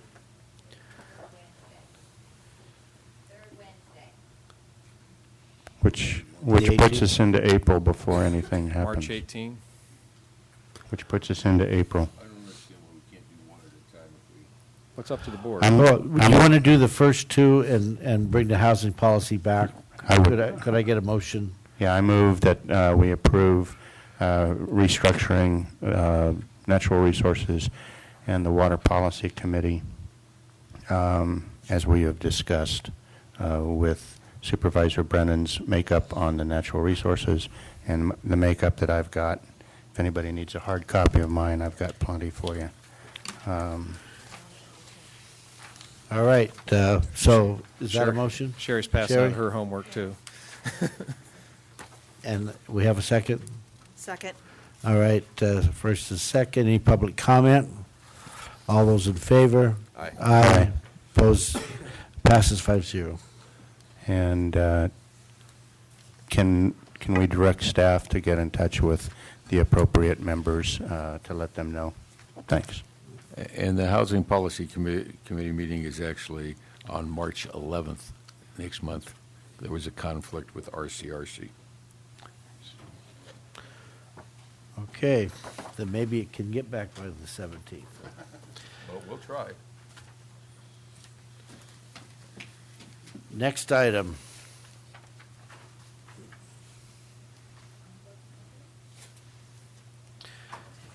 '23. Okay, do you want to do 3 minutes worth of reports? Yes, we can. Okay, we'll start with County Reports. Council. Thank you. So the last couple of weeks, our office has been focused on a lot of court trials, dependency court trials. Carlin gave her Brown Act training. It was very successful. Chris has been working on some conservatorship issues, liability claims, and then an upcoming board item on Prop 90. And then I spent several hours updating the exhibits to your rules and regulations and have been assisting Cody with his court trials and then also working on drought-related issues. Thank you. Thank you. Clerk? No report. No report. Mr. Pedro? Yeah, Mr. Chair, real quick. I'm just passing down the dais. It was reported in either the newspaper or KVML, I can't remember, that there was something put on the website. Actually, we've been using a report form for homeowners insurance for fire, but I updated the form, and that's what you will see on the homepage of the county website. We were just not getting consistent information, so I made it more specific. And so if anyone goes to the Tuolumne County's homepage, this form will be there, and just wanted you to see what it is. Second, something very important to your board is this National Disaster Resiliency Competition. This whole effort, there's going to be that special meeting I mentioned on March 2nd, 4 p.m. at Sierra Bible Church. Certainly anyone who's a stakeholder that was impacted, whether it be a business owner, lodging owner, someone with timber operations, grazing operations, they're encouraged to come. We intend to give your board a list of all those that we've attempted to notify, and we're asking people to get the word out. We picked that location because it holds a lot of people and it has all the audio-visual capabilities that are necessary. We hope to have a big crowd. This is where they'll be able to give, I believe, a 45-minute presentation on what their application, Phase 1 application is looking like, get input from the public. So this is going to be an important meeting, and we will be getting this out through the media as well. And then lastly, I'll just mention, you may have already noticed in the park down just the courthouse park, they've already pulled the hedges out. Actually, it makes a huge difference already in visibility, and just getting rid of those mildewed hedges out of there. The trees will start, those will start being taken down, the ones that were identified, and then the trimming of the others next week. And we'll get you a complete schedule of those activities, but wanted to let you and the public know that work has already started. The trees themselves will start being removed or trimmed next week. Okay, Supervisor Hanvelt. Thank you, Mr. Chairman. I just want to mention a couple of things. Besides all the normal things that we did, I had the privilege of judging a speech contest for the Lions Club, high school students.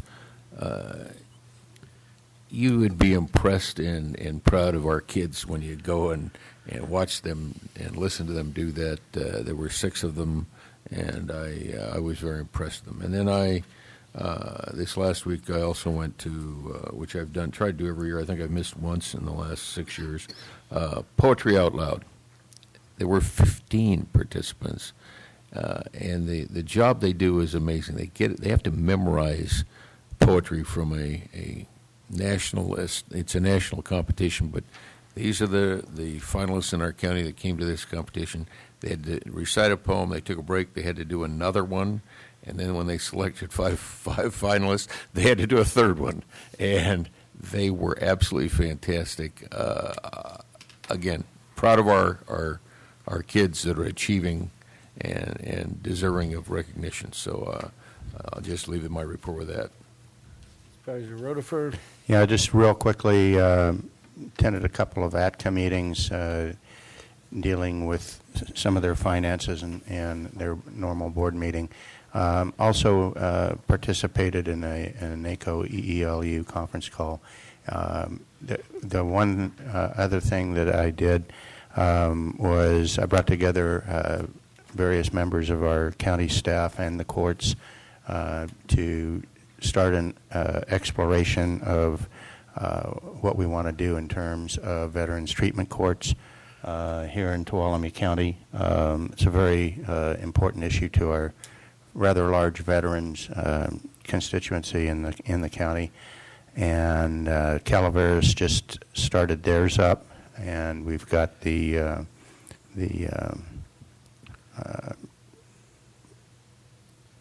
civilian participant that helped them get theirs going, working with us, and I just want to thank all the law enforcement and judicial people that came together to help us with that, and that'll be coming back to you at some point, probably down the road a ways.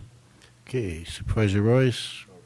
Okay, of significance, Sherry, I thought I already asked you. I'm sorry. I skipped over you. Go ahead. Patiently. No. I just wanted to report on one item that came out of the Natural Resource Committee last week, and that is that the Forest Service is about to publish the reforestation plan, and anyone that is interested in commenting on that should. You can go to the Stanislaus National Forest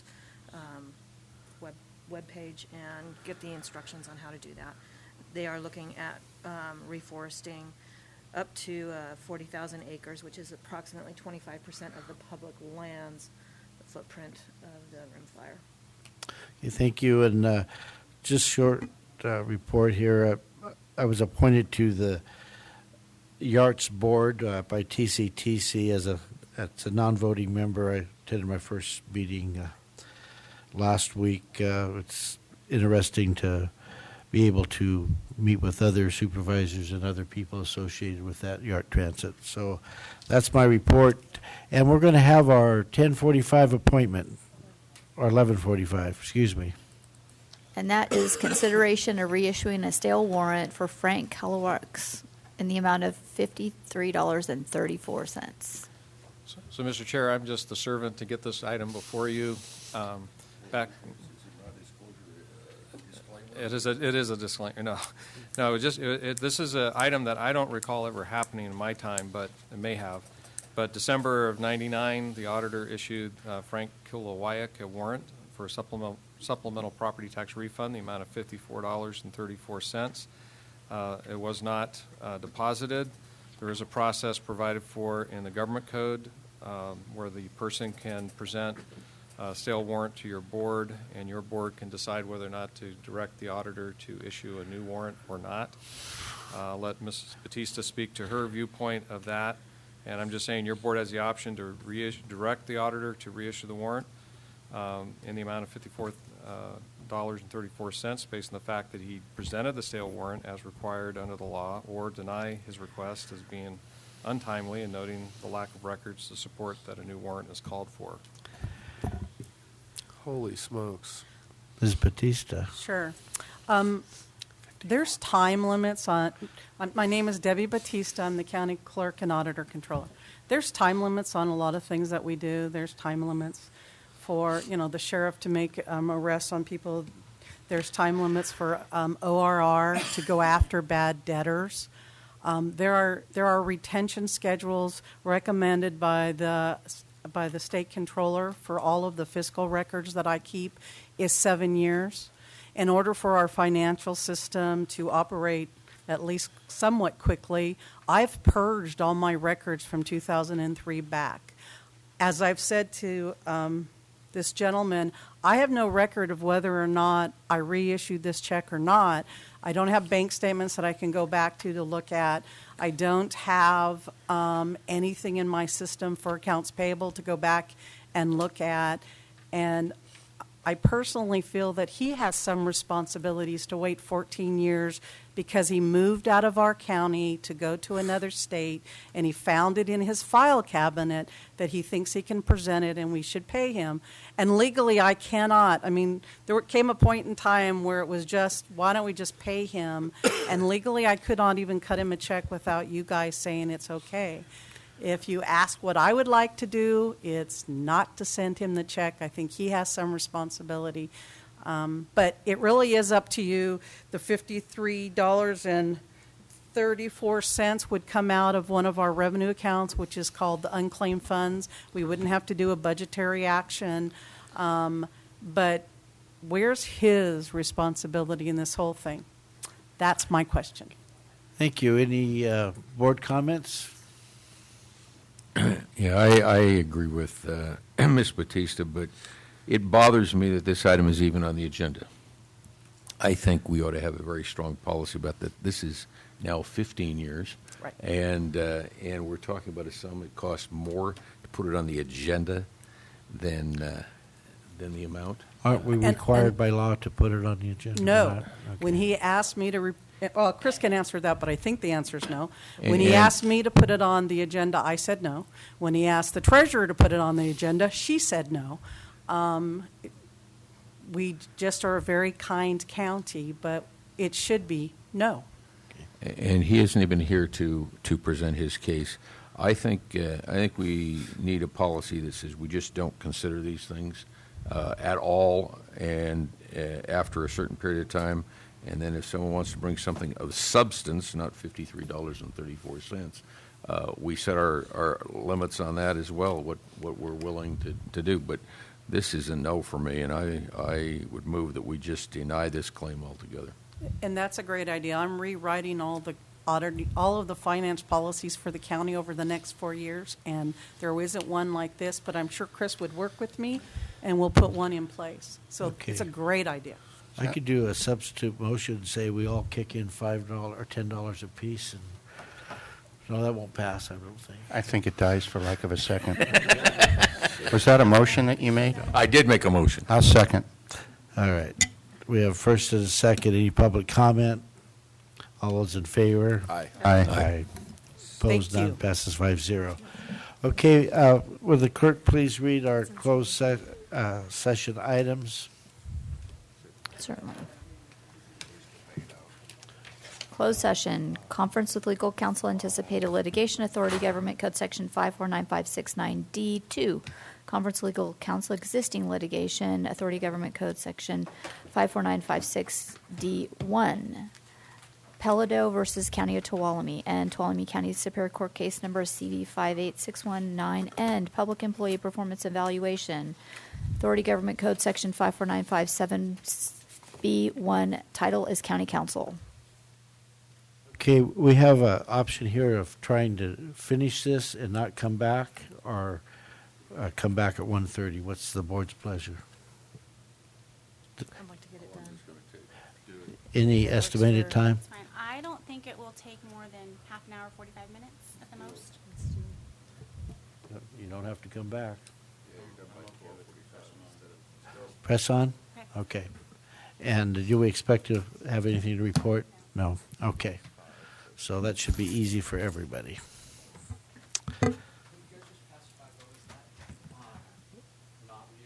We're not going to